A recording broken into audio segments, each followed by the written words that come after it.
আজকে কলেজের প্রথম দিন, মানে হাই স্কুল জীবন শেষ করে কলেজ জীবন শুরু করতে যাচ্ছি। যেহেতু নতুন কলেজে যাব, সেহেতু সন্তান মনের মধ্যে অন্যরকম এক অনুভূতি কাজ করছে। সকাল সকাল আম্মু রান্না করেছে, আর আমি সবার আগে খেতে বেরিয়ে গেলাম। সাথে আমার হাই স্কুল লাইফের সেই পুরনো সাইকেলটা। আব্বু বলেছিল বাইকের কথা, কিন্তু আমার আবার এইসব দিকে তেমন আকর্ষণ নেই। আমি আব্বুকে বলেছিলাম, আব্বু আমার এখন বাইক লাগবে না, তুমি বরং সেই টাকা দিয়ে অন্য কোনো কাজ করো, আমি সাইকেল নিয়েই খুব ভালোভাবে কলেজ করতে পারবো।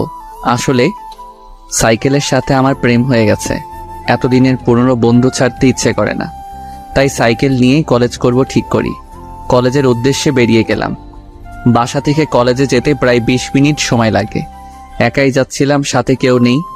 কলেজ গেট দিয়ে যখন ঢুকবো, ঠিক তখনই পেছন থেকে একটা গাড়ির হর্নের শব্দ।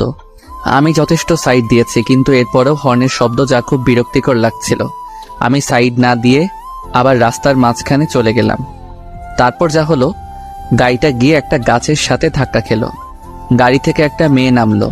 মেয়েটা নেমে আমাকে উদ্দেশ্য করে বলল, আরে ওই ছোট লোকের বাচ্চা, তোর জন্য আমার এত দামি গাড়ির কি অবস্থা হলো তুই দেখেছিস? আমি মেয়েটির কথা শুনে থামলাম। বিনা অপরাধে মেয়েটা আমাকে এইভাবে গালিগালাজ করতে পারে না। আমি নেমে মেয়েটির কাছে চলে গেলাম। তারপর, আচ্ছা, আপনি কি আমাকে উদ্দেশ্য করে কিছু বলেছেন? তোকে উদ্দেশ্য করে বলি নাই চান্দু, ওই চাঁদ দেখছিস সেটাকে বলেছি। দিনের বেলায় চাঁদ আসবে কোথা থেকে? তো এখানে তুই ছাড়া আর কে আছে শুনি? আমি তোকেই বলেছি। আচ্ছা, আমি কি করেছি শুনি একটু। কি করিস নাই সেটা বল। ফকিরের বাচ্চা, দেখ তোর জন্য আমার নতুন গাড়ির কি অবস্থা হলো। দেখুন, আপনি আমাকে গালি দিচ্ছেন সেটা ঠিক আছে, কিন্তু আপনি আমার আব্বু আম্মুকে তুলে গালি দিচ্ছেন কেন? ইচ্ছা হয়েছে তাই দিচ্ছি। তুই কি করবি শুনি? আমি আপনার কি করব? আর শুনুন, আমি তো আপনার কোনো ক্ষতি করি নাই।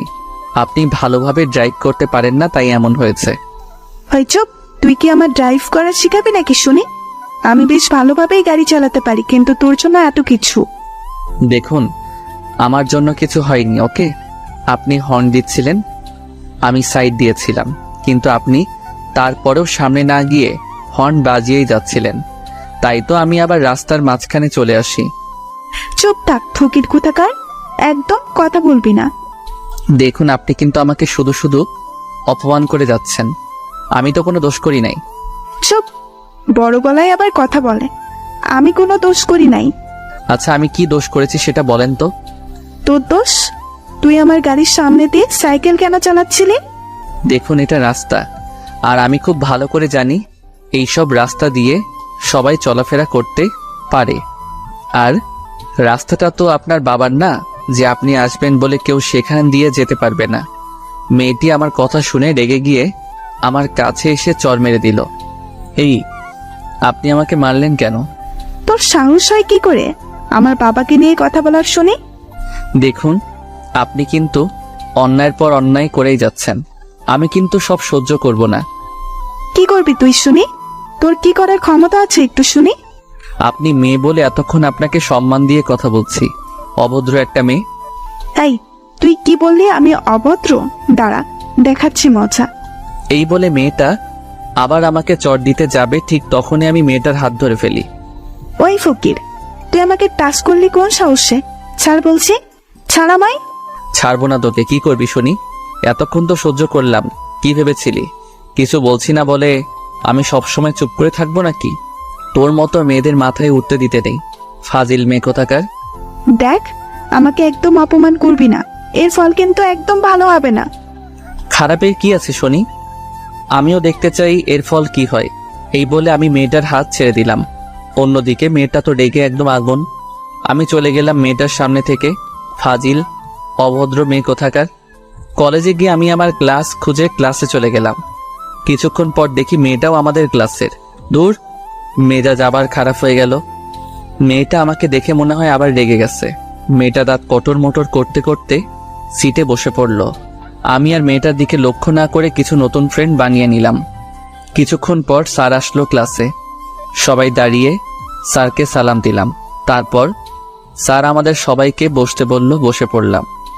তা আজকে তো তোমাদের কলেজ লাইফের প্রথম দিন, কেমন লাগছে সবার?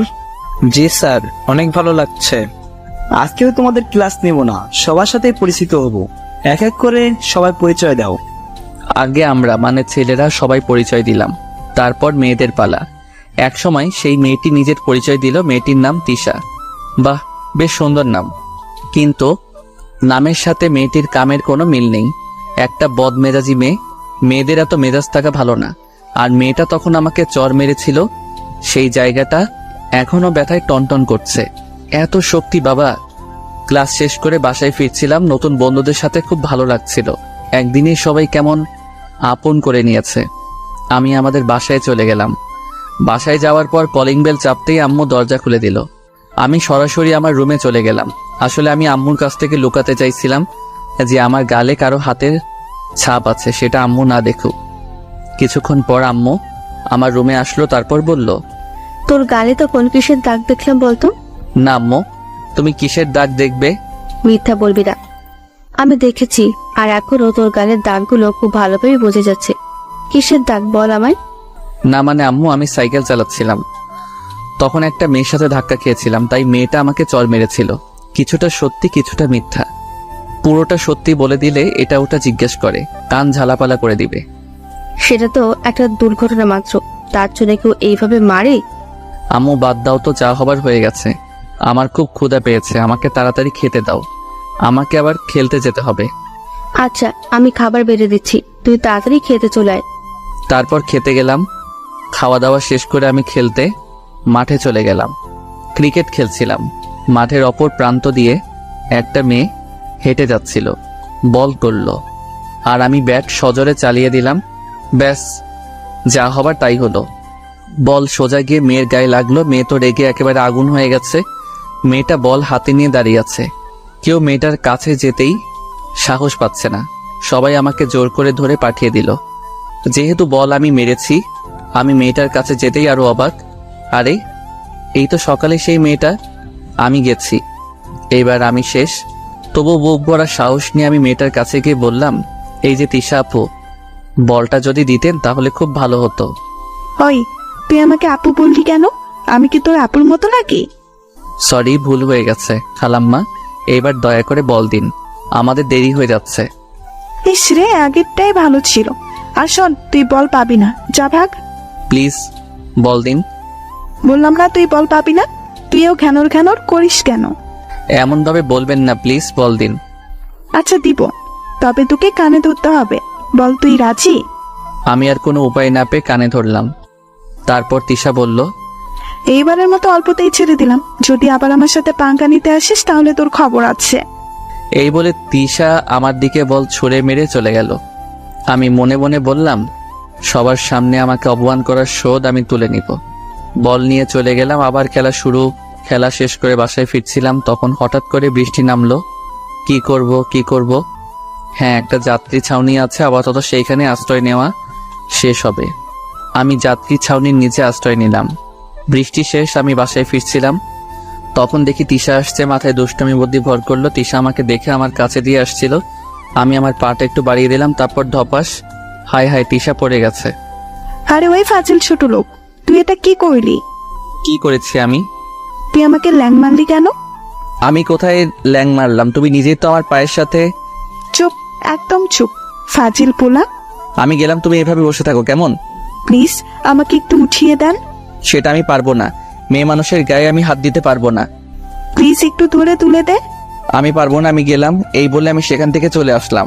পরদিন কলেজে স্যার ক্লাস করাচ্ছে, হঠাৎ তিশা চিৎকার দিয়ে উঠে বলল, স্যার, এটা কি ক্লাসরুম নাকি প্রেম করার জায়গা? কেন, তুমি এমন কথা কেন বললি? স্যার দেখুন, কে যেন আমাকে প্রেমপত্র ছুঁড়ে মেরেছে। কই দেখি দেখি। এই নিন স্যার, দেখুন। এমন কাজ কি করতে পারে? তিশা প্রথমে সবার দিকে তাকালো, তারপর আমাকে দেখিয়ে বলল, স্যার ওই ছেলেটাই মেরেছে। স্যার তখন আমাকে দাঁড় করালেন আর বললেন, এই, তুমি এই কাজ করেছো? স্যার আমি তো এইসবের কিছুই জানি না। স্যার ওই শয়তান ছেলে মিথ্যা কথা বলছে, ওই আমাকে প্রেমপত্র দিয়েছে। স্যার বিশ্বাস করুন, আমি দেই নাই। যে দিয়েছিল সেটা আমি জানি, কিন্তু বলছি না, ঝামেলা হতে পারে। আমি চাইছি ব্যাপারটা অল্পতেই মিটে যাক। তোমার কোনো কথা আমি শুনতে চাই না। এই প্রথম দেখে তোমাকে ছোটখাটো শাস্তি দেব। কি শাস্তি স্যার? কান ধরে দাঁড়িয়ে থাকো। কিন্তু স্যার, কি, এই শাস্তি ভালো লাগে নাই? তাহলে চলো তোমাকে নিয়ে প্রিন্সিপালের কাছে যাই। না স্যার, ঠিক আছে, আমি কানে ধরছি। আর কিছু করার নেই, যার জন্য কানে ধরলাম সে আমার দিকে হা করে তাকিয়েছিল। যাক, শত্রু তো বাড়ালাম না। যার জন্য কানে ধরলাম সে আমার বন্ধু হবেই। আমি কানে ধরেছি আর তিশা মিটি হাসছে, সেটা দেখে আমার গা জ্বলে যাচ্ছে। না পারছি কিছু বলতে, না পারছি কিছু সহ্য করতে, শুধু জ্বলছি। ক্লাস শেষে আমি বাইরে বের হয়ে ক্যাম্পাসে চলে গেলাম। একা বসেছিলাম, ক্লাসের সবার সামনে কানে ধরেছি, সবাই আমার দিকে চেয়ে হাসছে, সেটা আমার খুব খারাপ লাগছে। একা বসেছিলাম, তখন কোথা থেকে যেন তিশা এসে আমার গালে চড় বসিয়ে দিল। আমি তো হতবাক, সাথে ক্যাম্পাসের সবাইও। আমি গালে হাত দিয়ে বললাম, এই তুমি আমাকে মারলে কেন? বেশ করেছি, মেরেছি। তোর মতো ছোট লোক কি করে ভাবলো তুই আমাকে প্রেমপত্র দিবি আর আমি রাজি হয়ে যাব? আমি তোমাকে প্রেমপত্র দিতে যাব কোন দুঃখে শুনি? এখন আবার ন্যাকা সাজা হচ্ছে? তুই যে একটা বদ ছেলে সেটা আমার বোঝা হয়ে গেছে। দেখ, তোকে শেষবারের মতো বলে দিচ্ছি, তুই ওই সব ধান্দা মাথা থেকে বের করে দে। তোর মতো ফকিরকে আমি ভালোবাসি না, আর কোনোদিন ভালোবাসবো না। তোর মতো ছেলেদের করুণা করা যায়, কিন্তু ভালোবাসা যায় না। আমি তো তোমাকে ভালোবাসি না, তাহলে এত কথা আসছে কোথা থেকে শুনি? ভালোবাসিস না? না, তাহলে প্রেমপত্র দিলি কেন? আমি তোমাকে কোনো প্রেমপত্র দেই নাই। এখন আবার মিথ্যা বলা হচ্ছে, তাই না? তখন পেছন থেকে একটা ছেলে বলে, ও কোনো মিথ্যা কথা বলে নাই, ও সত্যি কোনো প্রেমপত্র দেয় নাই। আসলে আমি ওটা তানহার দিকে ছুঁড়ে মারছিলাম, কিন্তু বলে সেটা আপনার কাছে চলে যায়। তাহলে সেটা এতক্ষণ না বলে এখন বলছেন কেন? আমি বলার জন্য আপনাদের খুঁজতেছিলাম। এখন বিশ্বাস হলো তো আমি তোমাকে কোনো প্রেমপত্র দেই নাই? আর কিছু না বলে তিশা সেখান থেকে চলে গেল, আর ছেলেটি আমার কাছে এসে বলল, আমি সরি, আমার জন্য তোমাকে এত কিছু সহ্য করতে হলো। না, এর জন্য সরি বলার কি আছে? আচ্ছা, আমরা কি ফ্রেন্ড হতে পারি? শুধু ফ্রেন্ড না, বেস্ট ফ্রেন্ড। হ্যাঁ, হতেই পারে। তোমার নাম কি? আমার নাম ফারাবি, তোমার নাম তো সোহেল। হ্যাঁ, আচ্ছা, ফ্রেন্ডশিপে তুই করা বলাটা বেশি ভালো, তাই না? হ্যাঁ, সেটাই। এইভাবেই কলেজে একজন বেস্ট ফ্রেন্ড পেয়ে গেলাম। এরপর থেকে অনেক বন্ধু হতে লাগলো। ফারাবি আর আমি এখন একদম কাছের, বলতে গেলে দুই ভাইয়ের মতো। একদিন দেখি ফারাবি মন খারাপ করে বসে আছে। কিরে মামা, মন খারাপ কেন? আর বলিস না, আমি তানহাকে এত ভালোবাসি, কিন্তু আমি সেটা এখনো তানহাকে বলতেই পারলাম না। তুই তো একটা গাধা, তাই বলতে পারিস নাই। আচ্ছা, কাল কলেজে চল, আমি সব ম্যানেজ করে দিব। কিভাবে কি করবি দোস্ত? সেটা কালকে দেখতে পারবি। পরদিন কলেজে ফারাবি আর আমি অনেক আগেই কলেজে চলে এসেছি। দেখি তানহা আর ওর বান্ধবীগুলো আসছে। আমি তানহার সামনে গিয়ে বললাম, তানহা, তোমার সাথে আমার কিছু কথা ছিল। জি বলো, কি কথা? দেখো, বেশি ঘুরিয়ে পেঁচিয়ে বলতে পারবো না, আমার বন্ধু ফারাবি তোমাকে ভালোবাসে। আপনার বন্ধু ফারাবি আমাকে ভালোবাসে, সেটা আপনার বন্ধুর ব্যাপার, কিন্তু আমি অন্য এক ফারাবিকে ভালোবাসি, ক্লাস 10 থেকে। কিন্তু আমার বন্ধু তো তোমাকে অনেক ভালোবাসে। প্লিজ ফারাবিকে ফিরিয়ে দিও না। সরি, আমার পক্ষে সম্ভব নয়। আমি মন খারাপ করে ফারাবির কাছে চলে গেলাম। তারপর, দোস্ত, তুই তানহাকে ভুলে যা। কেন? একথা কেন বললি? তানহা নাকি অন্য কোনো এক ফারাবিকে ভালোবাসে। দাঁড়া, তানহার মজা বের করতেছি। গত 1 বছর যাবত আমি ওর পেছনে ঘুরছি। ফারাবি গিয়ে তানহার সামনে দাঁড়িয়ে, এই, তোমার পেছনে ঘুরছি আর তুমি অন্য কোনো ফারাবিকে ভালোবাসো? না মানে, আমি অন্য কাউকে ভালোবাসি। আর এই কথা তোমাকে কে বলেছে শুনি? কেন? আমার বন্ধু বলল তুমি নাকি অন্য কোনো ফারাবিকে নাকি ভালোবাসো। কে? তোমার বন্ধু? এই তো আমার বন্ধু। আরে, আমি কি জানতাম নাকি এনি তোমার বন্ধু?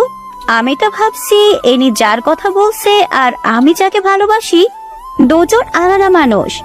তার মানে তুমিও আমাকে? হ্যাঁ। তাহলে তুমি যে বলেছো 1 বছর ধরে ভালোবাসো? হ্যাঁ, বাসি তো। আমি তোমাকে গত 1 বছর ধরে ভালোবাসি, অনেক ভালোবাসি তোমাকে। তাহলে এতদিন বললে না কেন? কেন? আমি কেন বলবো? তুমি বললে না কেন? আচ্ছা, তোরা দুজন কথা বল, আমরা না হয় অন্য জায়গায় গিয়ে বসি, কেমন? তারপর আমি আর তানহার বান্ধবীরা অন্য জায়গায় এসে বসে পড়লাম, তাদের সাথে কথা বলতে লাগলাম। তখন কোথা থেকে যেন তিশা এসে বলল, কি ব্যাপার, সেদিন আমাকে লাভ লেটার দিয়ে কাজ হয়নি বলে আজ আবার নতুন কারো খোঁজ করছিস নাকি? দেখো, তুমি যখন তখন এসে এইভাবে আবল তাবল কোনো কথা বলবে না। এরা সবাই আমার ফ্রেন্ড। ফ্রেন্ড না ছাই, তোকে আমি খুব ভালোভাবেই চিনে গেছি। তখন তানহার এক বান্ধবী নাম অধরা সে বলে উঠল, দেখুন, সে যদি আমাদের কারোর সাথে প্রেম করে তাতে আপনার সমস্যা কোথায় শুনি? আপনি তো আর তার গার্লফ্রেন্ড না যে আপনার প্রবলেম হবে। কি রে, তুই ওর হয়ে এত কথা বলছিস? তুই কে শুনি? ওকে ভালোবাসিস নাকি? যদি ভালোবাসি তাতে আপনার কোনো সমস্যা আছে নাকি শুনি? আমার কেন সমস্যা হতে যাবে? তাহলে এখানে এত কথা না বলে এখান থেকে জানতো। কেন, আমি কি তোদের প্রেমে সমস্যা করছি নাকি? দেখুন, আমরা এখানে প্রেম করছি না, আমরা জাস্ট ফ্রেন্ড। আর আপনি চাইলে আমাদের সাথে যোগ দিতে পারেন। আমার বইই গেছে তোদের মতো মানুষদের সাথে আড্ডা দিব। থাক তোরা। তিশা চলে গেল। এই মেয়ের মতিগতি কিছুই বুঝি না, যখন তখন অপমান করে। আমি এই মেয়ের কি এমন ক্ষতি করেছিলাম যে যখন তখন অপমান করে? ভালো লাগে না। এই, আপনার কি মন খারাপ? না, মন খারাপ কেন থাকবে? আরে ওই মেয়ের কথাই কিছু মনে করবেন না। যে যেমন সে তেমনই ভাববে। সে নিজে হয়তো অন্য কারোর সাথে প্রেম করে, তাই আপনাকে আমাদের সাথে বসে থাকতে দেখে বলছে আপনি প্রেম করছেন। আচ্ছা, ফারাবিকে কিভাবে চিনলেন? ওই যে সেই দিনের কথা মনে আছে, যেদিন ক্লাসে আমি কান ধরে দাঁড়িয়েছিলাম? হ্যাঁ আছে। জানেন, আপনাকে অনেক কিউট লাগছিল সেদিন। এত হাসার কি হলো? না মানে, আপনাকে পিচ্চি একটা ছেলের মতো মনে হচ্ছিল। ওই, আপনি কি রাগ করলেন নাকি? না, রাগ কেন করব? আচ্ছা তাহলে এবার বলুন, ফারাবিকে আপনি কিভাবে চিনলেন? মানে আপনাদের পরিচয় হলো কিভাবে? সেদিন ফারাবি আপনার বান্ধবীকে চিঠি ছুঁড়ে মেরেছিল নিচ থেকে, সেটা তিশার কাছে চলে যায়। আর তারপরের ঘটনা আপনি জানেন। আর ফারাবি যখন তিশাকে চিঠি ছুঁড়ে মেরেছিল সেটা আমি দেখছিলাম, কিন্তু তারপরেও আমি সেটা বলি নাই। তারপরে থেকেই আমাদের ফ্রেন্ডশিপ হয়ে যায়। আপনি সব জেনেও কিছু বলেন নাই? পিচ্ছি। আচ্ছা, আমরা তো সেম ইয়ারেই পড়ি, তুমি করে বলবো আমরা। আপনি বলাটা আমার একদম ভালো লাগছে না। আচ্ছা, আপনার যা ইচ্ছা বলুন। শুধু আমি কেন বলবো, আপনাকেও বলতে হবে। কিন্তু কোনো কিন্তু নয়, এখন থেকে আমি তোমাকে তুমি আর তুমিও আমাকে তুমি করেই বলবে, মনে থাকে যেন। আচ্ছা, থাকবে। ওই, এই দুইজনকে সে কখন ছেড়ে এসেছি, এখনো তাদের কোনো খোঁজ খবরই নেই। কি করছে চলো গিয়ে দেখি। হ্যাঁ চলো। তারপর আমি, অধরা আর তার বান্ধবীরা চলে গেলাম। দেখি ফারাবি মাত্র একে অপরকে জড়িয়ে ধরতে যাবে, ঠিক তখনই মামা ভাগ সারাইলো। ফারাবি তো তানহাকে ছেড়ে সোজা দৌড়। এদিকে আমি, অধরা, বাকি সবাই হাসতে হাসতে শেষ। তানহাও যোগ দিল আমাদের সাথে। ফারাবি আসলে একটা মহাবিদু। হুম। আমাকে এতদিন ধরে ভালোবাসে, কিন্তু বলার সাহস পাইনি। আর দেখুন, আপনার মিথ্যে কথা শুনে কিভাবে দৌড় দিল। আবার সবাই হাসতে লাগলাম। সেদিন আর তেমন কিছু হলো না। পরদিন কলেজে আমি যথারীতি সাইকেল নিয়ে কলেজে যাচ্ছি। সামনে একটা মেয়ে হেঁটে যাচ্ছে। কয়েকবার বেল দিলাম কিন্তু আমাকে সাইড দিচ্ছে না। আমি যে একটু কাটিয়ে যাব সেটাও করতে দিচ্ছে না। বারবার বেল দিচ্ছি। একসময় মেয়েটা পেছন ঘুরে তাকালো, আরে এটা তো তিশা, কি ব্যাপার, এতবার বেল দিচ্ছি, সাইড দিচ্ছ না কেন?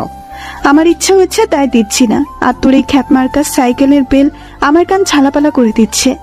বাসায় রেখে আসতে পারিস না এই ভাঙারি ব্যাটারিকে? দেখো, তুমি আমায় যা ইচ্ছা বলো, কিন্তু আমার সাইকেল নিয়ে কিছু বলবা না। তিশা আমার কথা শুনে মনে হয় রেগে গেল। তারপর তিশা আমার সাইকেলে এত জোরে লাথি মারলো, সাইকেল আমার হাত থেকে ছুটে পড়ে গেল। তিশা যখন আমার সাইকেলে লাথি মারছিল, আমার মনে হচ্ছিল সে আমার বুকে লাথি মারছে। আমি নীরব হয়ে গেলাম। কিরে, এমন চুপ করে আছিস কেন? ধুর, তোর সাইকেলের মতো তুইও খ্যাপ থাক। তিশা চলে গেছে, কিন্তু আমি তখনও সেখানে দাঁড়িয়ে আছি। বেস্ট ফ্রেন্ডকে অপমান করলে যেমন কষ্ট হয়, আমারও তেমন কষ্ট হচ্ছিল। আমি দাঁড়িয়ে আছি, তখন কোথা থেকে অধরা এসে আমাকে বলল, আরে তুমি এখানে এইভাবে দাঁড়িয়ে আছো কেন? আর তোমার সাইকেল এভাবে পড়ে আছে কেন? আরে তুমি কাঁদছো কেন? কি হয়েছে? আমি তখন অধরাকে সব বললাম। অধরা আমার কথা শুনে খানিক মুচকি হাসি দিয়ে বলল, ওই জন্য কেউ কাঁদে, বোকা ছেলে? অধরা আমার সাইকেলে উঠিয়ে আমাকে বলল, তুমি সাইকেল চালাও, আমিও তোমার সাইকেলে চড়ে যাব। কিন্তু যেটা বলেছি সেটা করো। আমি আর কি করব? আমি সাইকেলে উঠে বসলাম, আর অধরা পেছনে না বসে সামনে বসলো। আমি সাইকেল চালাতে শুরু করলাম। একটা গান আছে না, চলে আমার সাইকেল ওই উইরা উইরা, আমার সেই গান গাইতে ইচ্ছে করছে। আচ্ছা সোহেল, জানো আমার এখন অনেক ভালো লাগছে। কেন, এত ভালো কেন লাগছে? সেটা আমি বলতে পারছি না, কিন্তু অনেক ভালো লাগছে সেটা বুঝতে পারছি সোহেল। আচ্ছা, বুঝতে হবে না, আমাকে সাইকেল চালাতে দাও, এত টিরিং বিরিং করো না। আচ্ছা ঠিক আছে। আমি সাইকেল চালিয়ে কলেজ পর্যন্ত আসলাম। সবাই অবাক আমাদের দেখে, হা করে তাকিয়ে আছে আমাদের দিকে। তিশাও অবাক। তিশা মনে হচ্ছে একটু বেশি অবাক হয়েছে। তিশা হা করে তাকিয়েছিল আমাদের দেখে। এই তুমি এখানে নামালে কেন? সাইকেল জায়গা মতো রেখে আসি। আচ্ছা যাও, তাড়াতাড়ি এসো, আমি চলে গেলাম। তিশা আমার কাছে এসে বলল, কিরে, আজকাল কি সাইকেলে যাত্রী উঠানো শুরু করলি নাকি? নিশ্চুপ, কোনো কথা বলছি না। সকালে তিশা আমার সাথে যা করেছে তার জন্য আমি তিশাকে কোনোদিন মাফ করতে পারবো না। কিরে, কথা বলছিস না কেন?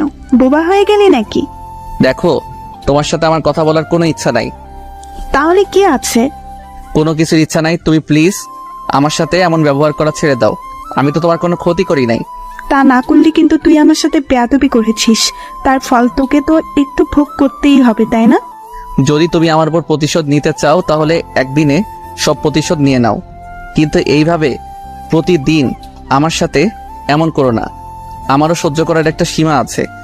আমার যা ইচ্ছা আমি তাই করব। তুই তো একটা ফকির খ্যাত মার্কার ছিলে, তোর সাথে আমি কিরকম ব্যবহার করব সেটা কি তুই আমাকে শিখিয়ে দিবি নাকি ফাজিল পোলা? তুমি এখন যা ইচ্ছা বলো, কিন্তু সবার সামনে আমাকে আর অপমান করো না।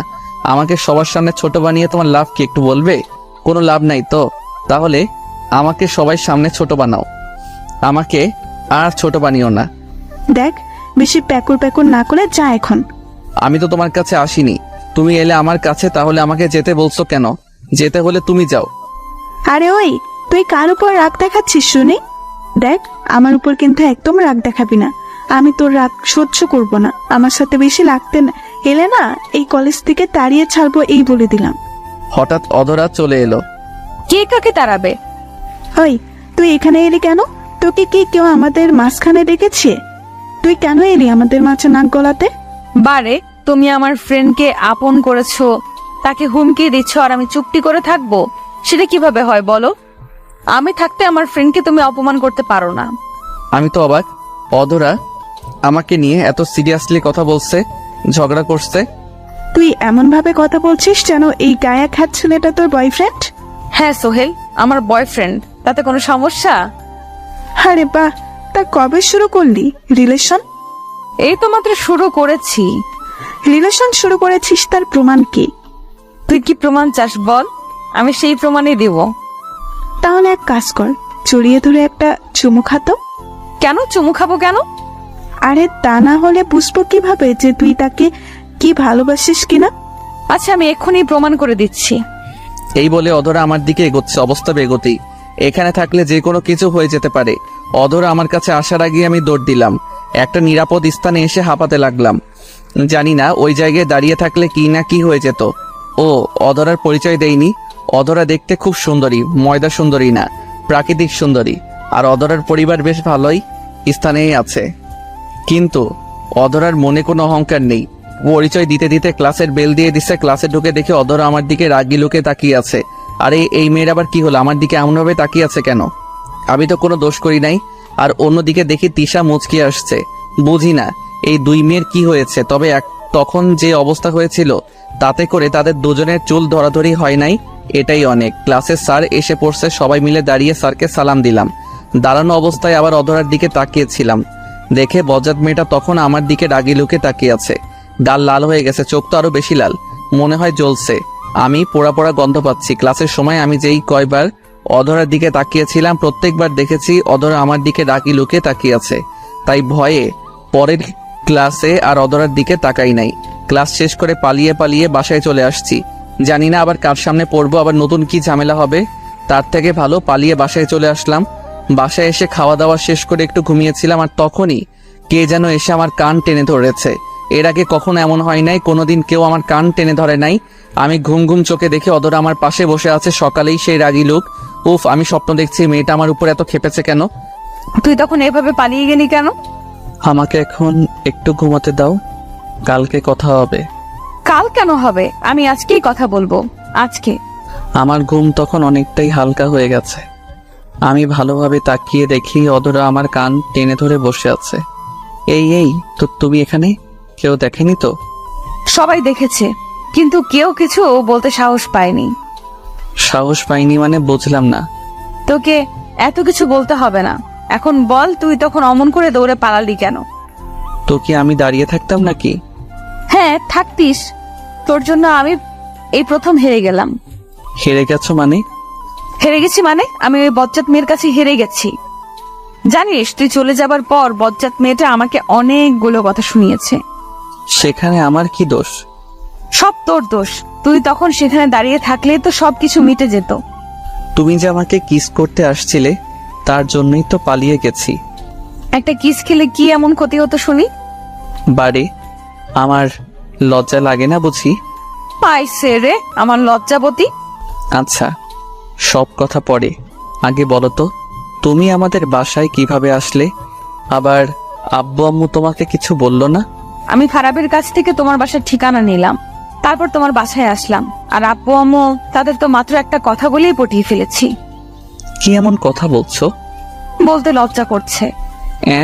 লজ্জা করে? কিন্তু কেন? না মানে আমি বলেছি আমি তাদের ছোট ছেলের হবু বউ, দুষ্টুমির হাসি দিয়ে। কি তুমি এই কথা বলেছো? এত চিৎকার করার কি আছে? এই, তুমি কি আমাকে মারতে চাচ্ছ নাকি? আব্বু আম্মু তোমাকে কিছু বলে নাই?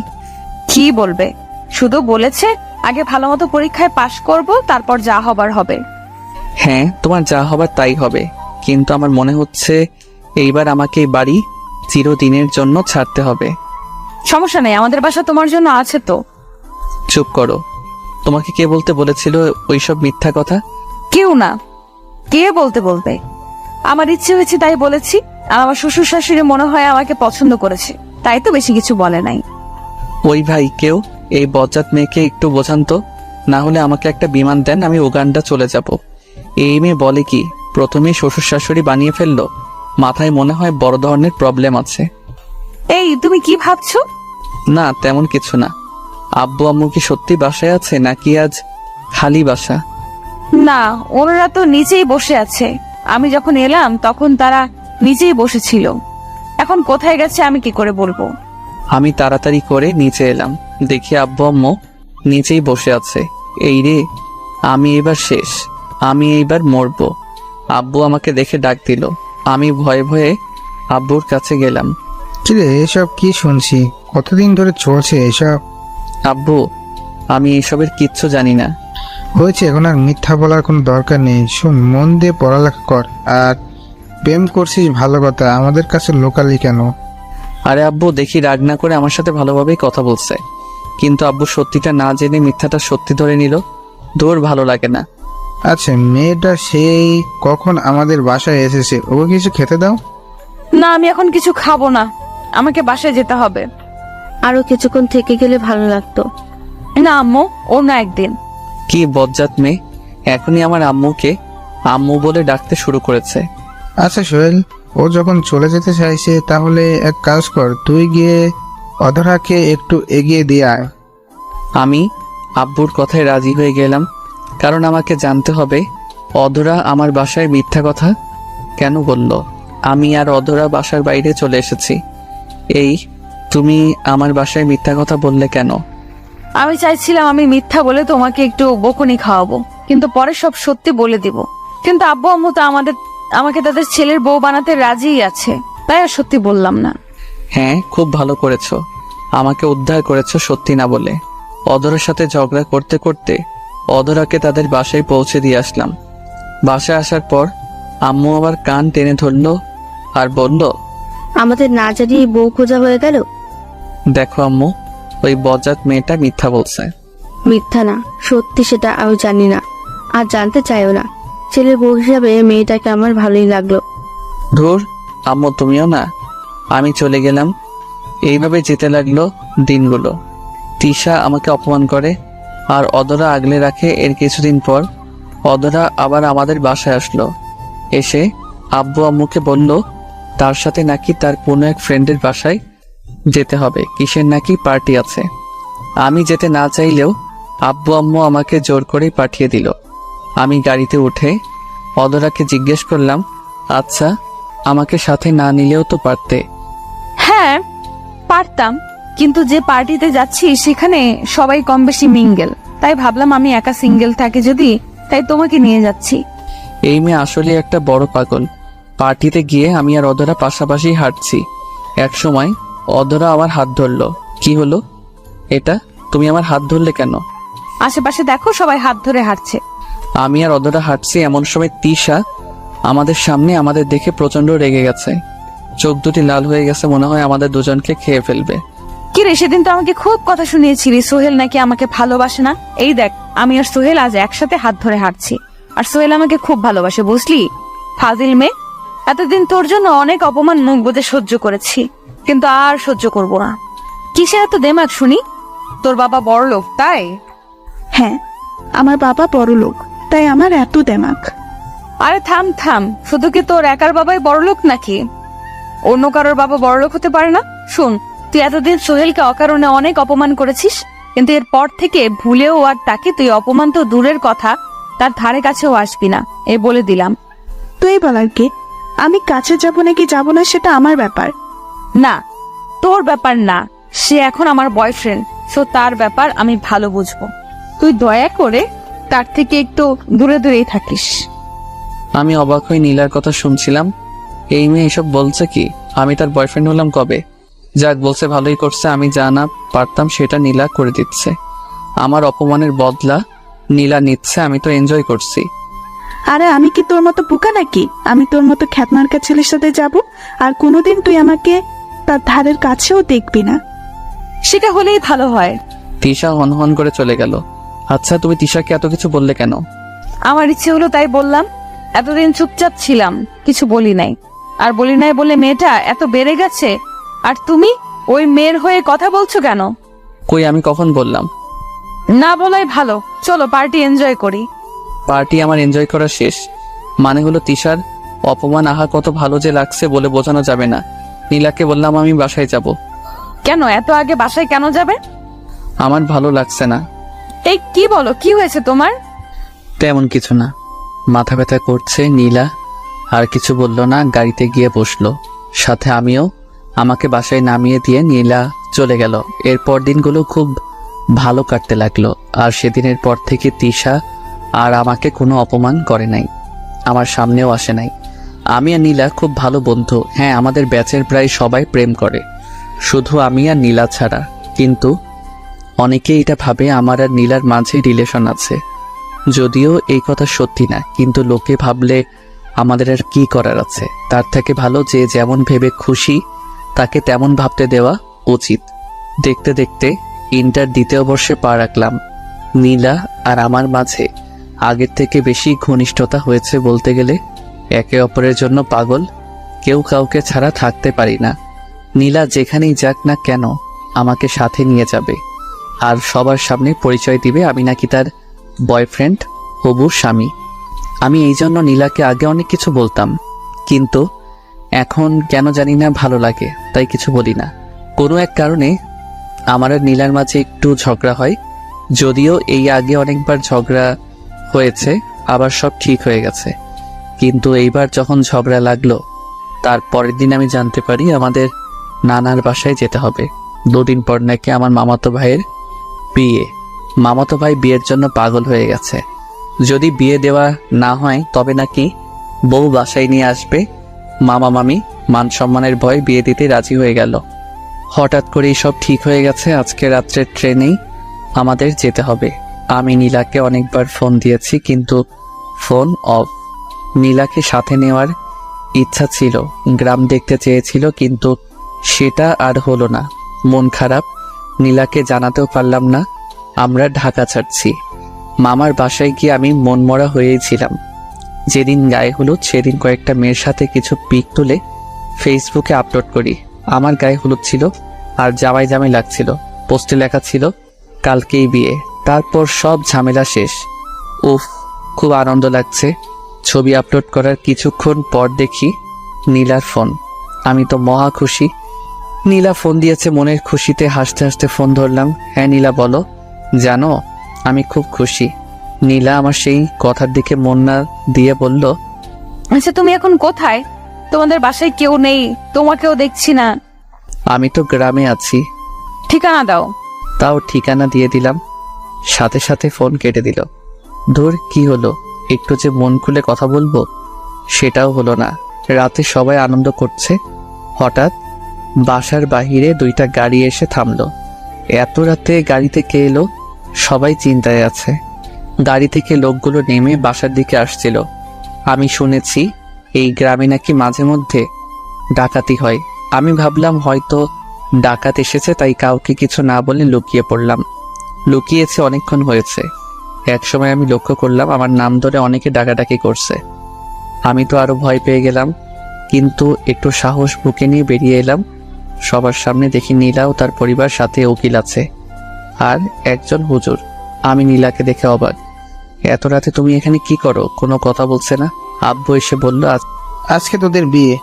আব্বু কি বলো? তুমি কি ঘুমে আছো নাকি? না, আমি জেগে আছি। আজ তোদের বিয়ে। মেয়েটা অনেকক্ষণ অনেক কান্নাকাটি করছে। আমরা চেয়েছিলাম তোদের বিয়ের পরীক্ষার পর দেব, কিন্তু না, তোদের বিয়ে আজকেই হবে। কিন্তু আব্বু। চুপ হারামজাদা, যখন প্রেম করছিলি তখন মনে ছিল না? এখন বিয়ে করতে সমস্যা কিসে শুনি? আমি না কিছু বলতে পারছি না, শুধু এটা ভাবছি এইসব আমার সাথে কি হচ্ছে। ভাবতে ভাবতে মনে হয় বিয়ে হয়ে গেছিল। আমাদের দুজনকে এক রুমে পাঠানো হলো। কি হয়েছে সেটা আমি তখনও বিশ্বাস করতে পারছি না। রুমের মধ্যে আমি আর নীলা। এই শোনো, কি হলো এইসব? বিয়ে হয়ে এখন বাসর হবে। তুমি আমাকে বিয়ে করলে কেন? ভালোবাসি তাই। ভালোবাসো? কই আগে তো কোনোদিন বলো নাই। মেয়েরা কখনো আগে বলে গাধা? আমি তো তোমাকে অনেক আগে থেকেই ভালোবাসি। ভালোবাসতে ভালো কথা, এই বয়সে বিয়ে? কি করব বলো? আমি যখন দেখলাম তুমি ফেসবুকে ছবি আপলোড করেছো, আমি তো ভেবেছিলাম তোমার বিয়ে। তাই তো অনেক কান্নাকাটি করলাম। আব্বু আম্মুকে বললাম তোমার সাথে বিয়ে না দিলে আমি নিজেকে শেষ করে ফেলবো। তাই তারা ভয়ে। আমি তো এখনো পিচ্ছু। সমস্যা নাই, আজকে বড় করে দিব আমার পিচ্চি বরকে। মানে কিভাবে? এত কিছু জানি না, চলো বাসর করব। এতদিন পর তোমাকে কাছে পেলাম, এবার আসো বাসর করব। এই আপনারা এখন একটু জানতো, সকালে দেখা হবে, বাসর করব। আমিও আগে থেকে নীলাকে ভালোবাসতাম, কিন্তু বলি নাই। বাসর রাতে বিড়াল ভালোই মারলাম, যদিও ইতিহাস বলবো না। আসুন আবার গল্পে ফিরে আসি। মামাতো ভাইয়ের বিয়ে খেতে এসে নিজেই বিয়ে করে ফেললাম। খুব দারুণ ব্যাপার। বিয়ে শেষ, এবার আমাদের ঢাকায় ফেরার পালা। আমি নীলা এক গাড়িতে চড়ে বসলাম। রাস্তায় অনেক ধরনের কথা বলতে বলতে বাসায় চলে আসলাম। নীলা সোজা আমাদের বাসায় চলে আসলো। হাজার হোক শ্বশুর বাড়ি বলে কথা। বিয়ের প্রথম 1 মাস বেশ ভালোই কাটলো, কিন্তু হঠাৎ করেই নীলা আমার সাথে কেমন জানি ব্যবহার করতে শুরু করে। আমার উপর সবসময় রেগে থাকতো, আমার সাথে তেমন কথা বলতে চাইতো না, কিন্তু কেন এমন করছিল সেটা বুঝতে পারছিলাম না। এর কিছুদিন পর নীলা আমার কাছে এসে বলল তার নাকি 5,000 টাকা লাগবে। এই তুমি কি পাগল? আমি এত টাকা কোথায় পাবো? সেটা আমি জানি না, আমার টাকা দরকার, তুমি দিবে। আব্বু আম্মুর কাছ থেকে আর কত নেব? আমারও তো সম্মান আছে, তাই না? তুমি আমাকে বিয়ে করেছো, তাই আমার সকল দায়িত্ব তোমার। আমার এখন টাকা লাগবে, তুমি দাও। আমি কোনো টাকা দিতে পারবো না, আর আমি এখনো বেকার। আমাকেই চলতে হয় আব্বুর কাছ থেকে টাকা নিয়ে। আর 2-1,000 হলে তাও অন্য কথা, 5,000 টাকা আমি দিতে পারবো না। তার মানে তুমি আমাকে টাকা দিবে না, তাই তো? আমি তখন নীলার হাতে 2,000 টাকা দিয়ে বললাম, এর বেশি আমার কাছে নেই। নীলা রেগে টাকাগুলো ছুঁড়ে ফেলে দিল আর বলল, আমারই ভুল, তোর মতন ছেলেকে বিয়ে করেছিলাম বলে। আমার বোঝা উচিত ছিল তুই একটা ছোট লোক, আমার ভরণ পোষণ তুই করতে পারবি না। তুই আমার জীবনে আসার পর আমি দিনে দিনে সব স্বাধীনতা হারিয়ে ফেলেছি। এখন তো নিজের শখ আহ্লাদও পূরণ করতে পারবো না তোর জন্য। এই তুমি আমার সাথে এমন ভাবে কথা বলছো কেন? তো তোর সাথে আর কেমন ভাবে কথা বলবো? আজকে আমার এক বান্ধবীর বিয়ে বাড়িতে যাব। আমার কাছে 1 টাকাও নেই। তোর কাছে চাইলাম, তুই দিবি না। হ্যাঁ, আব্বুর কাছে টাকা চাইলে আমি অনেক পাবো, কিন্তু তাদের কাছে তো আমি এখন অন্য কারো বউ। তুই মাথা ঠান্ডা করো প্লিজ। চুপ, একদম চুপ, একদম কথা বলবি না। 5,000 টাকা দেওয়ার ক্ষমতা নেই, আমাকে বিয়ে করেছে। আমারও রাগ উঠে গেছে এমন কথা শুনে। দেখো নীলা, আমি কিন্তু তোমাকে বিয়ে করতে চাইনি, তুমি আমাকে বিয়ে করেছো। হ্যাঁ, সেটাই তো আমার জীবনের বড় ভুল, তোকে করুণা করে বিয়ে করেছি। মানে কি বলতে চাচ্ছ তুমি? কিসের করুণা? আরে তিশা যখন তোকে অপমান করতো, তোর জন্য আমার করুণা হতো, আর সেই কারণে তোর সাথে মিশেছি। কেন যে সেদিন পাগলের মতো তোকে বিয়ে করতে গেছিলাম। দেখো, বারবার বিয়ে করতে গেছিলাম বলে চিল্লাইও না। কি আমি চিল্লাচ্ছি? ছোট লোক, তোর সাথে কথা না বলাই ভালো। 2 পয়সা রোজগার করার ক্ষমতা নেই, আবার বড় বড় কথা। আমি আর কিছু বলছি না। কি হলো নীলা? নীলা তো এমন ছিল না, আমার সাথেই প্রথম এত খারাপ ব্যবহার করলো। শুধু কি টাকার জন্য, নাকি অন্য কোনো ব্যাপার আছে?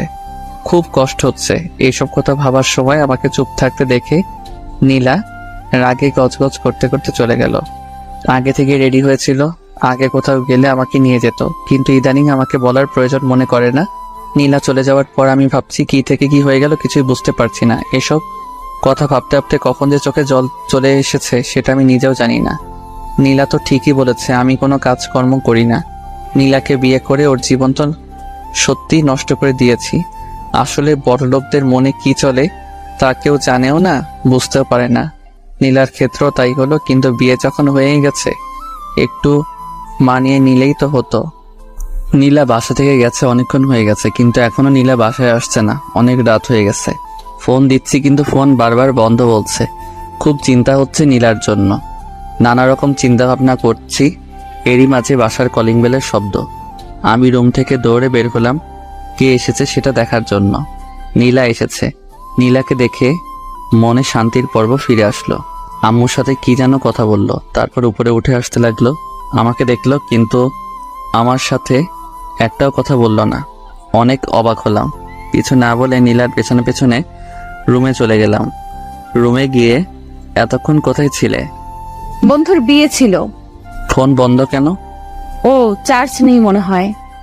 আমার তো চিন্তা হয় নাকি, সেই সকালে বের হয়েছ আর সারাদিন ফোন ছিল বন্ধ। একবারও অন্য কারো নাম্বার দিয়ে তো জানাতে পারতে। আগে তো সারাদিন ফোন দিয়ে সব বলতে, কিন্তু এখন এমন করছো কেন? আগে করেছি, যে এখন করতে হবে সেটার কি বাধ্যতামূলক নাকি? তুমি আমার সাথে এমন ভাবে কথা বলছো কেন? কেমন ভাবে কথা বলছি? রেগে কথা বলছো কেন আমার সাথে? বারে, রাগ করার মতো কথা বললে রাগ করবো না? আমি এমন কিছু বলি নাই যে তুমি রাগ করবে। তোমার জন্য চিন্তা হচ্ছিল তাই জিজ্ঞেস করছি। আমার না এইসব ভালো লাগে না। আরে বিয়ে হয়ে গেছে বলি কি আমার কোনো স্বাধীনতা থাকবে না নাকি? আমার সব কাজে কি তোর নাক গলাতে হবে? আচ্ছা যাও, তুমি ফ্রেশ হয়ে আসো, পরে কথা হবে। নীলার সাথে ঝগড়া করার কোনো ইচ্ছা আমার নেই, তাই নীলাকে ফ্রেশ হতে পাঠিয়ে দিলাম। ফ্রেশ হয়ে বের হলো নীলা। চলো খেতে চলো। আমি বিয়ে বাড়ি থেকে খেয়ে এসেছি। একবারও জিজ্ঞেস করলো না আমি খেয়েছি কিনা। সারাদিন নীলার চিন্তায় কিছু মুখে তোলা হয়নি। আম্মু অনেকবার বলেছিল খেতে, কিন্তু খেতে ইচ্ছাই করে নাই নীলার চিন্তায়। আর যখন বাসায় আসলো, কই একসাথে খাবো তা না। আমার খুব ঘুম পাচ্ছে, আমি ঘুমাবো। হ্যাঁ চলো, আমিও ঘুমাবো। বিছানায় গিয়ে শুইলাম, কিন্তু এ কি, নীলা মাঝখানে কোলবালিশ রাখছে কেন? এই তুই মাঝখানে কোলবালিশ রাখছো কেন? আজ থেকে আমাদের মাঝে এটা থাকবে। কেন এটা থাকবে কেন? যাতে করে তুমি আমাকে টাচ করতে না পারো। যে স্বামী তার স্ত্রীকে হাত খরচের টাকা দেয় না, সেই স্বামীর অধিকার নেই টাচ করার। নীলার কথা শুনে অনেক বড়সড় একটা ধাক্কা খেলাম। মেয়ে বলে কি, যে মেয়ে আমাকে জড়িয়ে ধরা ছাড়া ঘুমাতে পারতো না, সেই মেয়েটা কি? না, আর ভাবতে পারছি না। এসব ভাবলেই কান্না আসছে, কিন্তু কান্না করতেও তো পারবো না।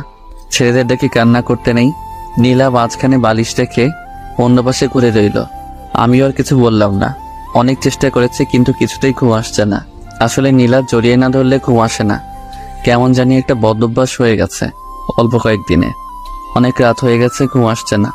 এতক্ষণে নীলা নিশ্চয়ই ঘুমিয়ে পড়েছে, তাই আমি কোলবালিশ সরিয়ে নীলাকে জড়িয়ে ধরলাম। এই তো এখন ঘুম আসছে, প্রায় ঘুম চলে এসেছে। তখন নীলা ঠাস করে একটা চড় আমার গালে বসিয়ে দিল। উফ কি ব্যথা! ওই তোরে বলেছিলাম তুই আমাকে টাচ করবি না, কিন্তু তোর সাহস হলোটা কি করে আমাকে টাচ করার? কি করব, আমার তো ঘুম আসে না তোমাকে জড়িয়ে না ধরলে। ঘুম না আসলে না আসুক, তবু তুই আমাকে জড়িয়ে ধরবি না। প্লিজ আমার সাথে এমন করো না, আমার রাতের ঘুম কেড়ে নিও না। ওই তুই তোর কথা বন্ধ কর আর চুপচাপ ঘুমিয়ে পড়। আর খবরদার, আবার যদি বালিশ সরিয়ে আমাকে জড়িয়ে ধরেছিস তবে কিন্তু খারাপ কিছু হবে, বলে দিলাম। কি আর করবো, সেই সকাল থেকে আমাকে অপমান করে যাচ্ছে, এখন আর সহ্য করা যাচ্ছে না। তাই আমিও অন্য পাশে ঘুরে ঘুমানোর মিথ্যা চেষ্টা করছি। আর নিজের অজান্তে অনেক কান্না করেছিলাম। নির্ঘুম সারা রাত কাটালাম। নীলা আগে প্রতিদিন সকালে উঠে আমাকে ডেকে দিত, কিন্তু আজকে দিল না। আমি অনেকক্ষণ শুয়েছিলাম, কিন্তু নীলা একবার আমাকে ডাক দিল না। আমি নিজেই উঠে বসলাম। নীলা ফ্রেশ হয়ে বের হলো। নীলা আমাকে দেখে জিজ্ঞাসা করলো, কি ব্যাপার, তোমার চোখ এত লাল কেন? সারা রাত না ঘুমানোর জন্য হয়তো লাল হয়ে গেছে। নীলাকে সেটা না বলে বললাম, চোখ কি যেন গেছিল। ও যাও ফ্রেশ হয়ে নাও, কলেজ যাবে না? হ্যাঁ যাব। তারপর আমি ফ্রেশ হতে চলে গেলাম। ফ্রেশ হয়ে বের হয়ে দেখি নীলা প্রায় রেডি হয়ে গেছে। আমিও রেডি হতে লাগলাম। কি কি ব্যাপার, আর কতক্ষণ লাগবে? এই তো হয়ে গেছে। তুমি তাহলে পরে এসো, আমি গেলাম। আমার তো প্রায় হয়ে গেছে। আমার তাড়া আছে, আমাকে এক্ষুনি যেতে হবে। নীলা চলে গেল।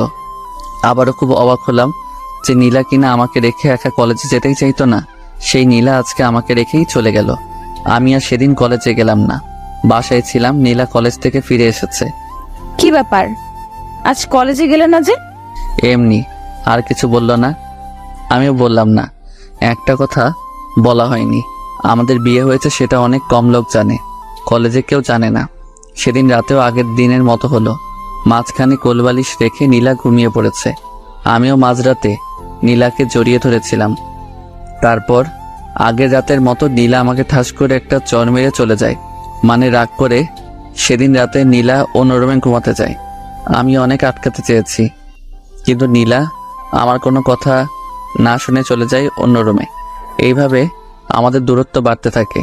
আগে নীলা আমাকে একা অপমান করলে ইদানিং আমার আব্বু আম্মুকে অপমান করে। একদিন আম্মু নীলাকে রান্নার কাজে সাহায্য করতে বলেছিল, আর নীলা তার বিপরীতে জবাব দিয়েছিল সে কাজের লোক নাকি যে সে রান্না করবে। এক কথায় দুই কথায় তাদের মাঝে ঝগড়া লেগে যায়। নীলা যা না তাই বলে, আমার আম্মুকে অপমান করছে। আমি সেটা নীরবে সহ্য করব না। আমি গিয়ে আমার সমস্ত শক্তি দিয়ে নীলার গালে চর মারি। নীলা চর খেয়ে বলে, ছোট লোকের বাচ্চা, তো সাহস হয় কি করে আমার গালে হাত তোলার? আমার আব্বু আম্মু আমাকে কোনোদিন মারলো না, আর তুই একটা ছোট লোক হয়ে আমাকে মারলি? তোকে এই অধিকার কে দিয়েছে? তুই নিজেই সে অধিকার দিয়েছিস, বলে গেছিস নাকি? হ্যাঁ, আজ থেকে ভুলে যাব। আমি থাকবো না আর তোর বাসায়। আমাকে মুক্তি দে, আমাকে স্বাধীনতা দে। যা যা, অনেক হয়েছে। তুই যা চাইলি তাই হবে। হ্যাঁ, আমি আজকে এই বাসা ছেড়ে আমার বাসায় চলে যাব। কেন থাকবো তোর বাসায়? তোর অপমান সহ্য করার জন্য? না, কোনোদিন না। যে ছেলে বিয়ে করে বউয়ের দায়িত্ব নিতে পারে না, আব্বুর ঘাড়ের উপর বসে খায়, সেই ছেলের সাথে সংসার করার থেকে না করা অনেক ভালো। ভালো যখন তখন করিস না। এতদিন ধরে তোর সব অন্যায় কাজ মুখ বুজে সহ্য করেছি, কিন্তু আর না। তুই যেতে পারিস নীলা। আর কিছু না বলেই হন করে উপরে চলে গেল। আমি আম্মুর কাছে নীলার হয়ে ক্ষমা চেয়ে নিলাম। কিছুক্ষণের মধ্যে নীলা ব্যাগ গুছিয়ে নিচে চলে এসেছে।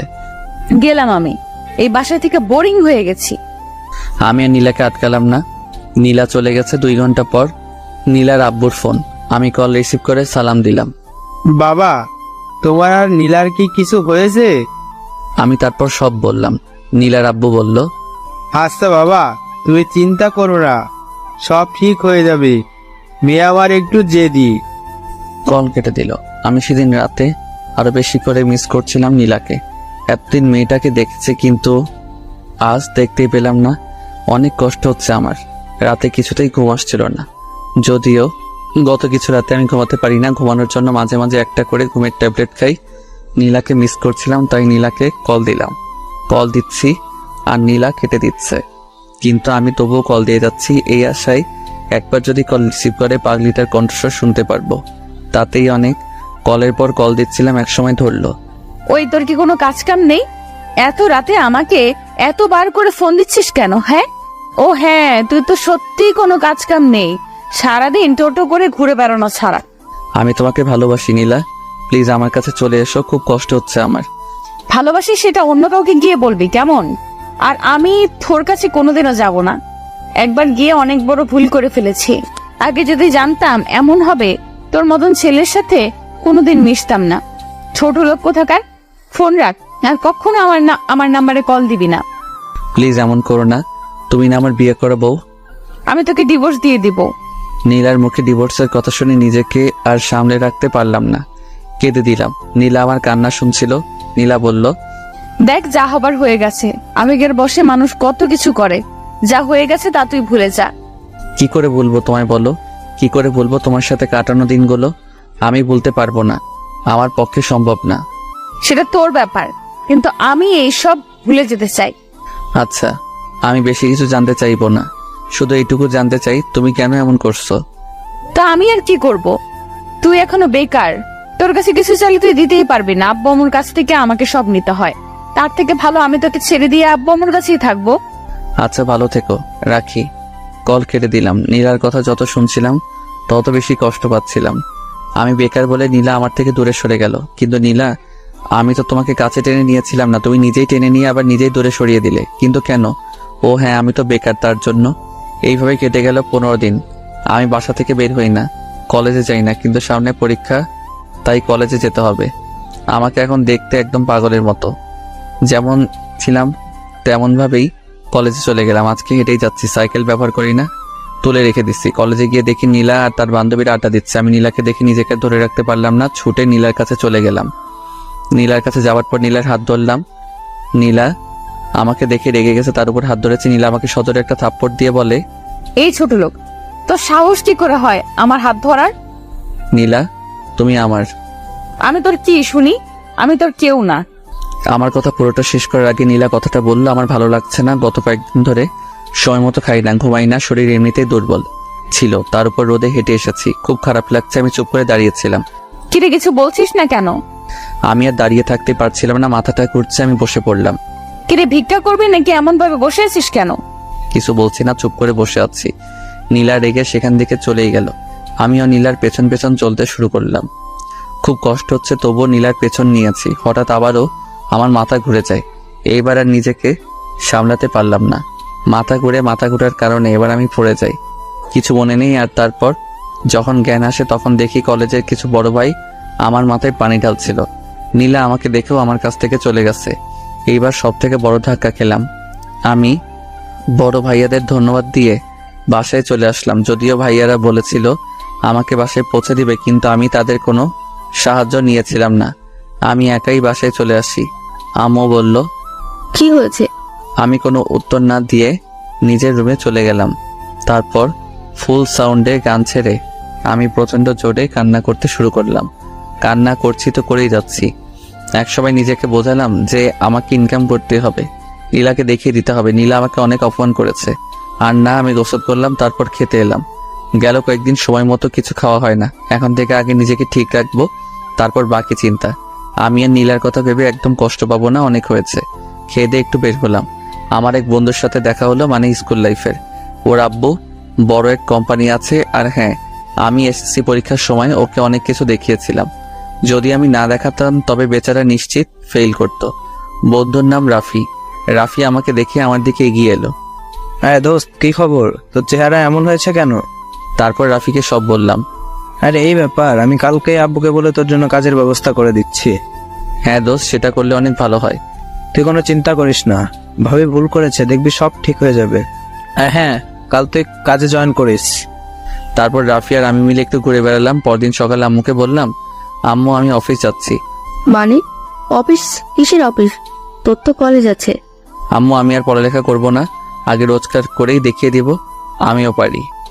হঠাৎ এমন কেন বলছিস বাবা? তোর কি টাকার দরকার?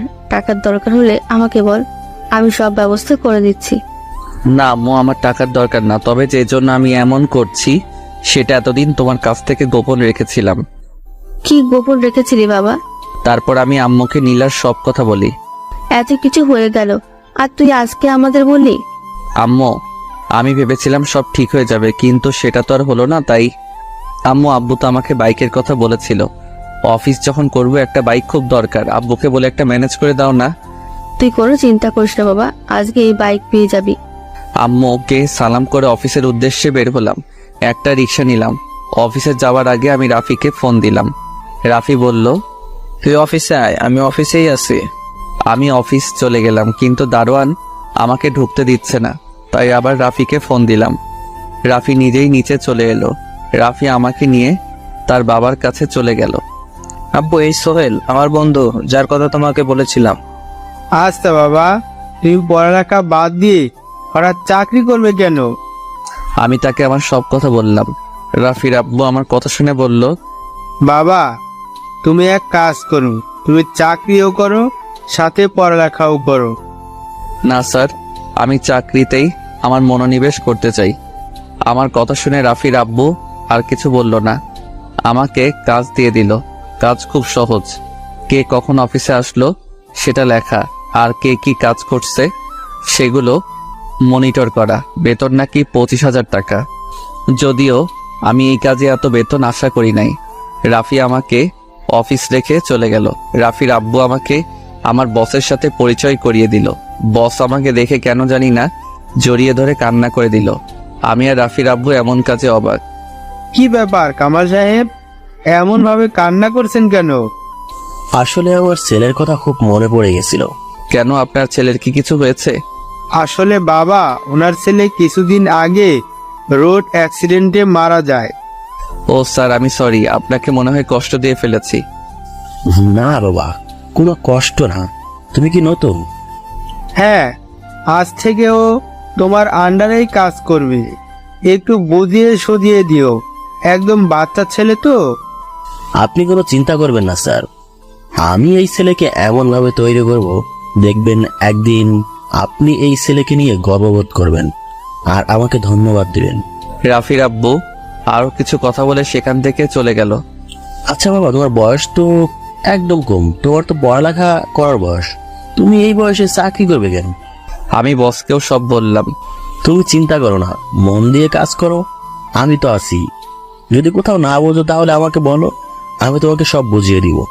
তারপর বস আমাকে কাজগুলো বুঝিয়ে দিল। আমি আমার কাজে লেগে গেলাম। যদিও প্রথম দিন ছিল অল্প কিছু, ভুল ছাড়া প্রায় সব কাজ ভালোভাবেই করতে পেরেছিলাম। বস ও রাফির আব্বু এমনটা দেখে খুব খুশি হলো। আমি তো বিশ্বাস করতেই পারছি না তুমি এত নিখুঁত ভাবে কাজ করবে। স্যার, এই ছেলে আরো অনেক কিছু করবে। তোমার জন্য শুভ কামনা রইল। আমি তাদের দুজনকে ধন্যবাদ দিলাম। সারাদিন কাজ করলাম। কাজের চাপে নীলার কথা মনেই পড়ে নাই।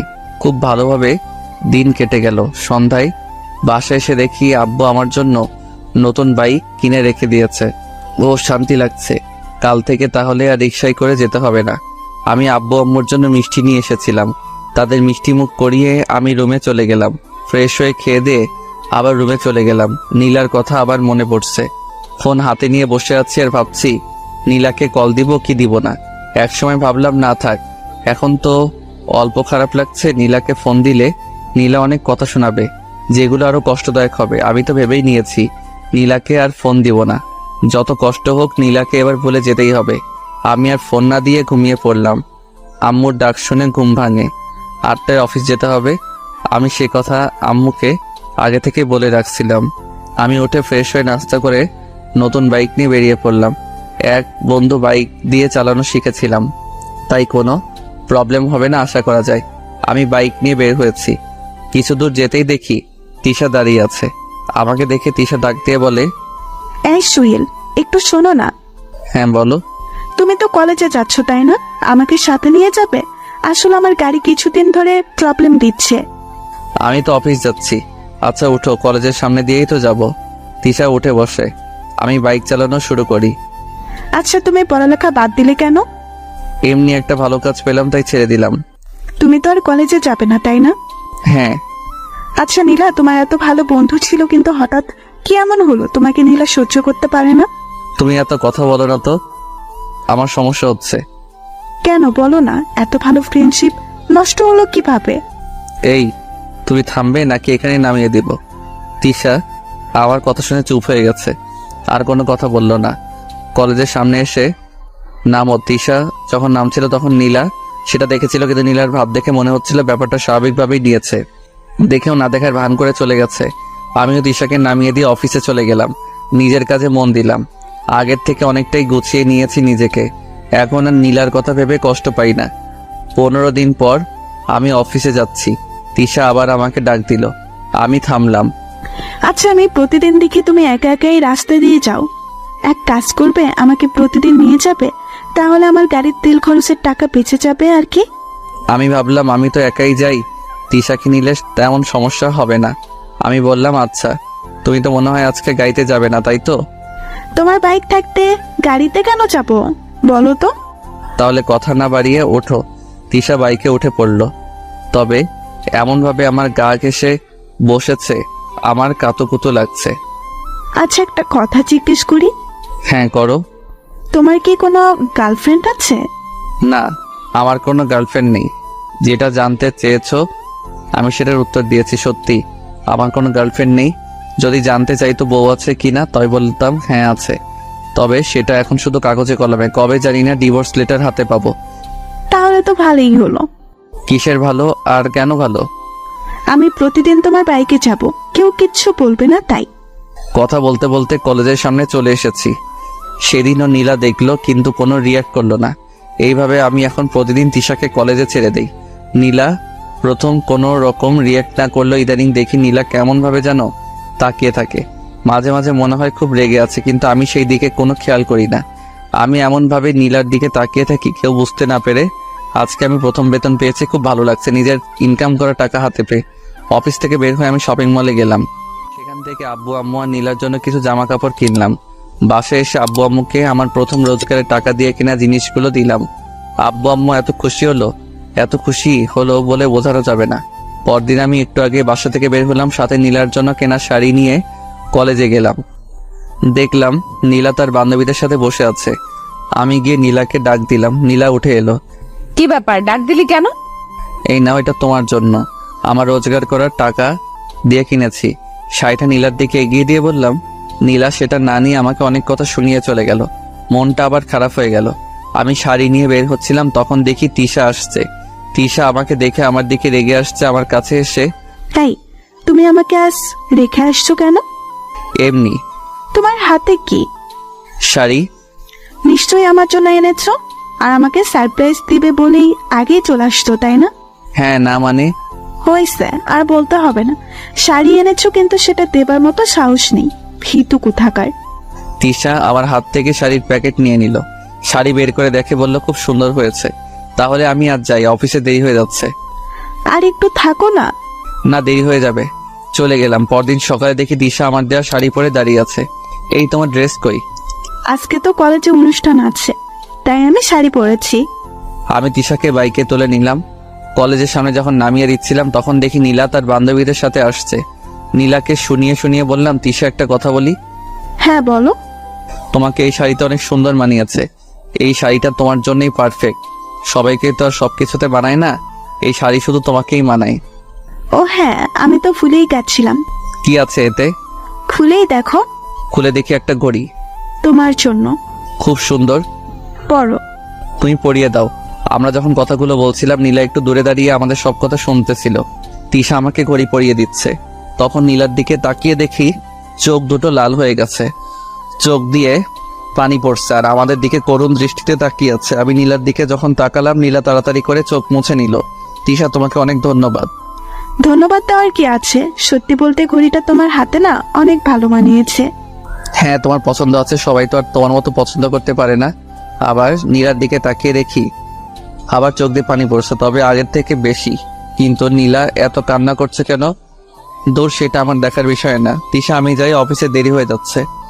হ্যাঁ যাও, দেখে শুনে যেও। আমি অফিসে চলে গেলাম। নীলার জন্য মায়া হচ্ছে।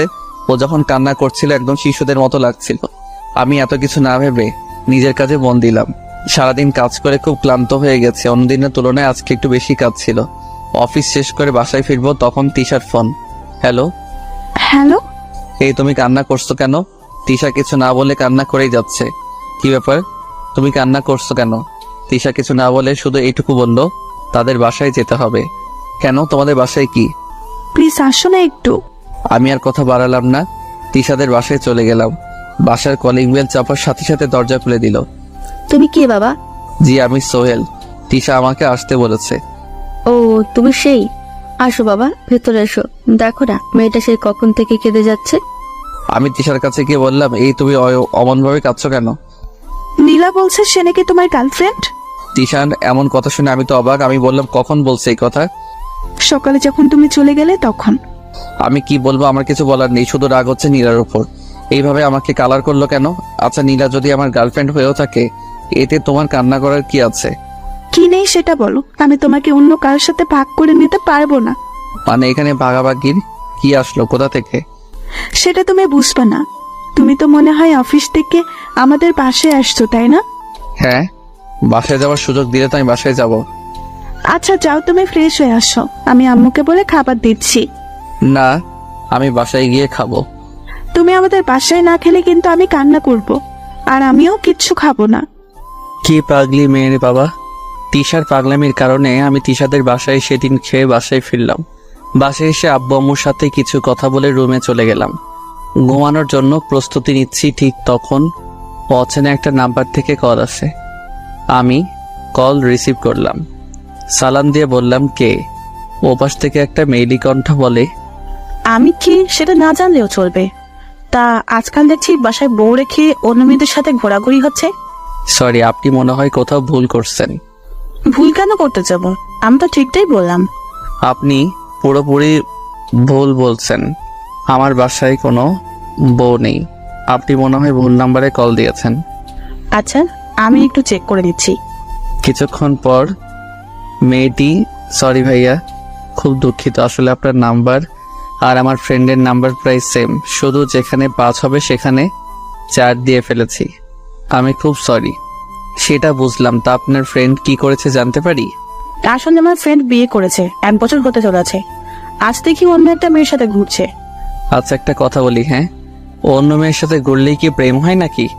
হতে পারে তারা পুরনো ফ্রেন্ড, অনেকদিন পর দেখা হয়েছে তাই। হ্যাঁ, আমি যতদূর জানি মেয়েটি আমার ফ্রেন্ডের অনেক আগেকার বন্ধু। আচ্ছা, আমি আর একটা কথা বলি, আপনার ফ্রেন্ড যদি আপনাকে নিয়ে ঘুরে বেড়ায় তাহলে কি আপনার সাথে তার প্রেম হবে? মেয়েটি মনে হয় আমার কথায় কিছুটা লজ্জা পেল, বলল, হ্যাঁ সত্যি বলেছেন, আমারই এমন ভাবে ভাবা উচিত হয় নাই।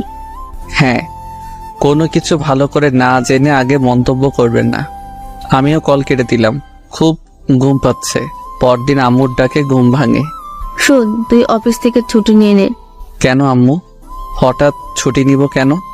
অনেক দিন হলো আমরা সবাই কোথাও ঘুরতে যাই না। কিন্তু আব্বু। কোনো কিন্তু নয়। আমি আর কি করব, ছুটি নিয়ে নিলাম। 7 দিনের ছুটি। শুধু বসকে বলেছিলাম আব্বু আম্মুর সাথে একটু বেড়াতে যেতে হবে। বস আর কিছু বলল না। আমি আম্মুকে বললাম, হঠাৎ খালার বাসায় কেন যাচ্ছি? আরে আমরা কিছুদিনের জন্য বেড়াতে যাব তাই। ও আচ্ছা, তাহলে তো ট্রেনে যেতে হবে।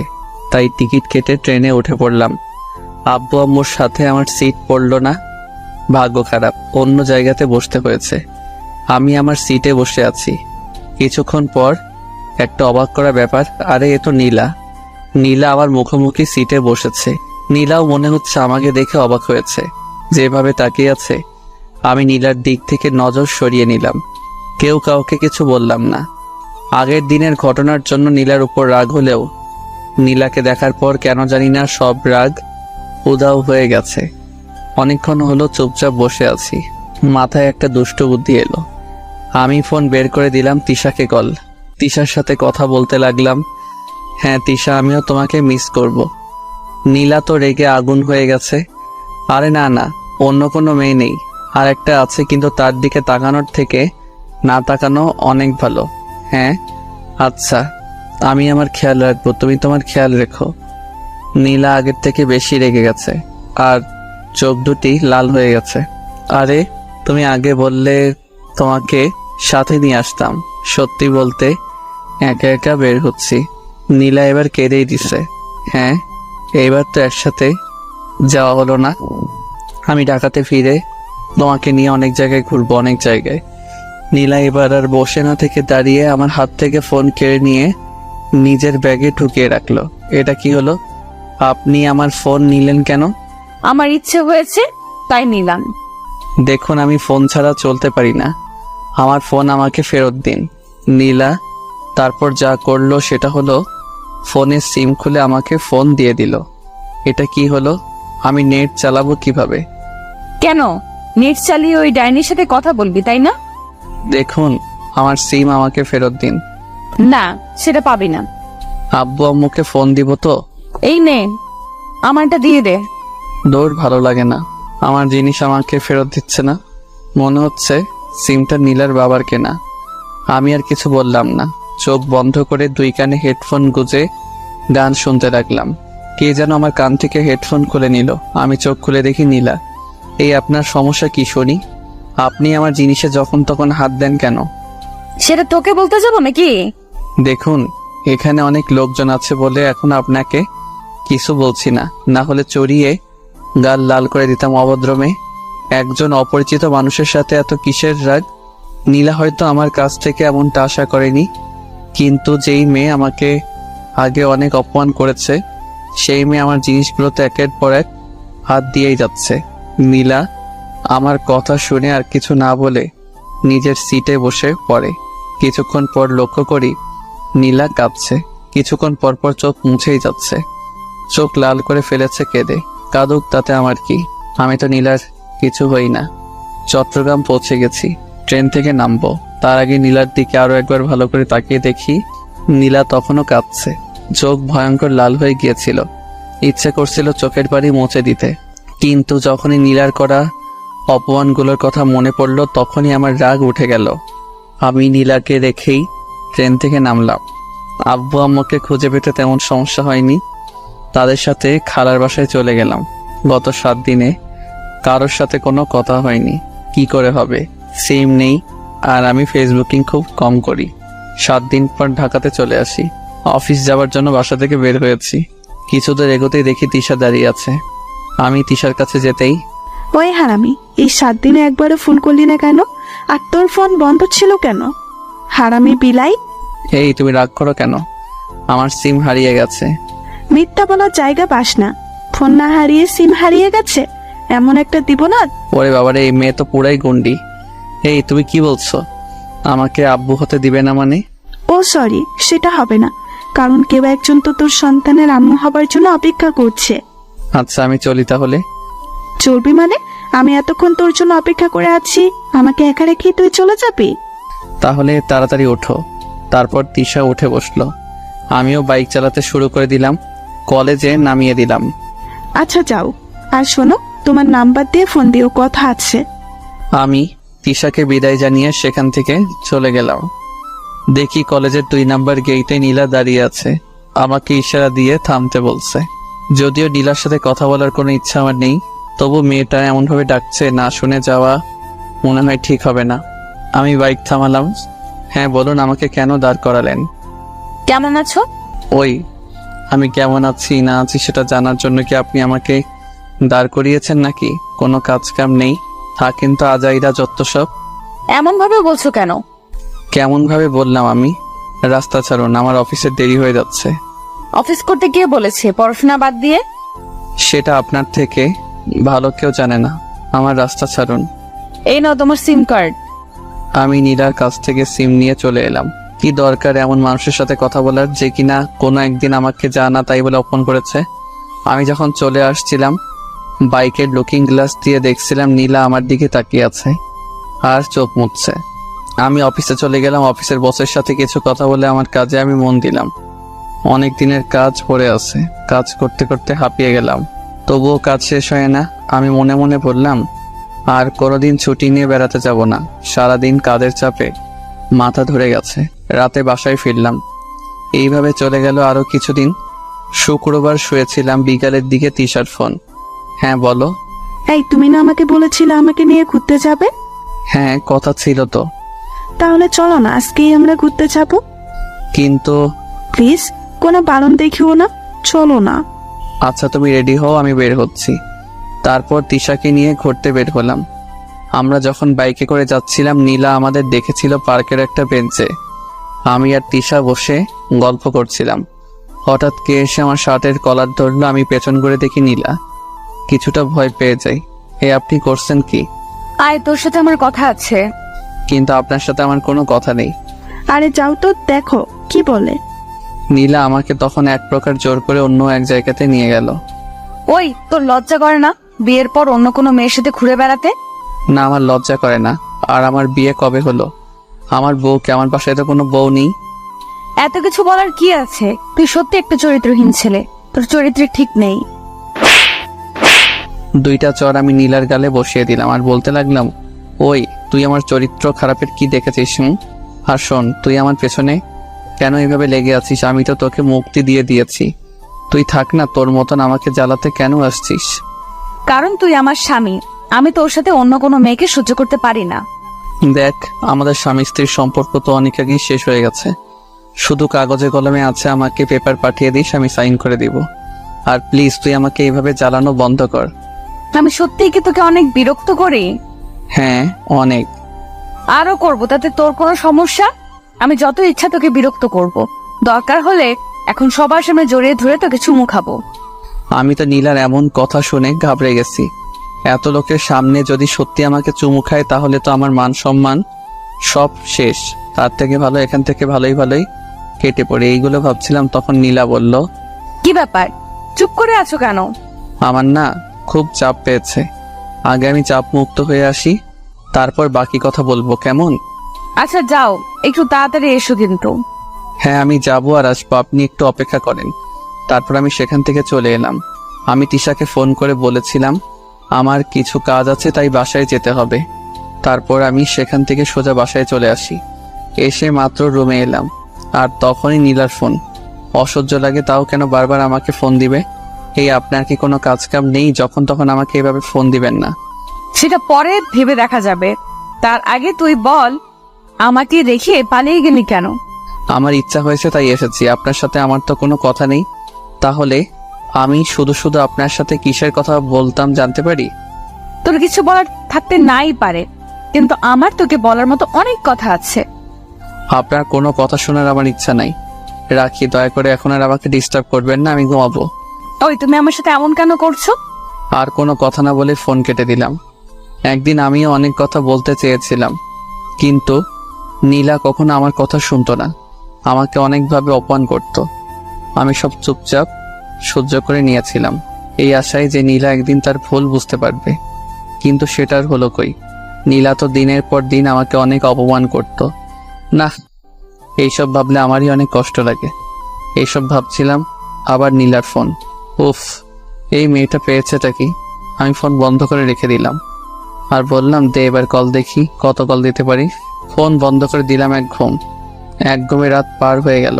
আমি উঠে ফ্রেশ হয়ে নাস্তাকে অফিসে যাওয়ার জন্য বের হয়েছি। প্রতিদিন তিশা যেখানে দাঁড়িয়ে থাকতো আজকে সেখানে ছিল না, মনে হয় আসছে। একটু কল দিয়ে দেখি। তিশাকে কল দিলাম, কল রিসিভ হলো। হ্যালো তিশা, কই তুমি? কলেজে যাবে না? ওপাশ থেকে। তুমি তো সোহেল, তাই না? হ্যাঁ, কিন্তু আপনি কে? আমি তিশার আম্মু বলছি। ও আন্টি, আপনি কেমন আছেন? ভালো নেই বাবা। কেন আন্টি, এমন কেন বলছেন? আসলে বাবা, গতকাল রাত থেকে তিশার মাথা প্রচুর ব্যথা করছিল। তিশা তখন একটা ঘুমের ওষুধ খেয়ে ঘুমায়, কিন্তু সকালে আমরা দেখি তিশার কোনো জ্ঞান নেই। তাই আমি আর তোমার আঙ্কেল তিশাকে হাসপাতালে নিয়ে এসেছি। আচ্ছা আন্টি, চিন্তা করবেন না, আমি বিকালে যাব একবার হাসপাতালে। এই বলে ফোন কেটে দিলাম। অফিস গেলাম, কিন্তু কাজে মন বসছে না। বসকে বললাম, বস বলল দুপুর পর্যন্ত কাজ করে তারপর বাসায় যেতে। বসকে ধন্যবাদ জানিয়ে আমি কাজে মন দিলাম। দুপুরে অফিস থেকে ছুটি নিয়ে চলে গেলাম হাসপাতালে। আন্টি বলল তিশাকে নাকি অনেকগুলো টেস্ট করাতে হবে। আমি আন্টির সাথে বেশি কথা না বলে তিশার কাছে চলে গেলাম। দেখি তিশা শুয়ে আছে। আমি তিশার পাশে গিয়ে বসলাম। কোনো কথা বলছি না। হঠাৎ তিশা চোখ মেলে তাকালো। আমাকে দেখে তিশা তো দারুণ খুশি। তোমার এতক্ষণে আসার সময় হলো বুঝি? জানো তোমাকে কত মিস করছিলাম। তুমি এখন সুস্থ আছো তো? এতক্ষণ অসুস্থ থাকলেও এখন আমি সুস্থ হয়ে গেছি। আচ্ছা, তোমার কি হয়েছিল গতকাল রাতে? আমার তো অত কিছু মনে নাই, শুধু এটুকু মনে আছে আমার মাথা অনেক ব্যথা করছিল, তারপর আর কিচ্ছু মনে নেই। আচ্ছা, তোমার এত কথা বলার দরকার নেই, এখন চুপ করে শুয়ে থাকো। না, আমি চুপ থাকতে পারবো না, আমি তোমার সাথে কথা বলবো। আমার কথা না শুনলে আমি এখনই চলে যাব কিন্তু। এই না না, আমি চুপ হয়ে যাচ্ছি, তবুও তুমি যেও না প্লিজ। হ্যাঁ, তুমি চুপ থাকলে আমি যাব না। এরপর তিশা চুপ হয়ে যায় আর আমার দিকে তাকিয়ে থাকে। আমি তিশার দিকে তাকাতে পারছি না, আমি অন্যদিকে চেয়ে আছি।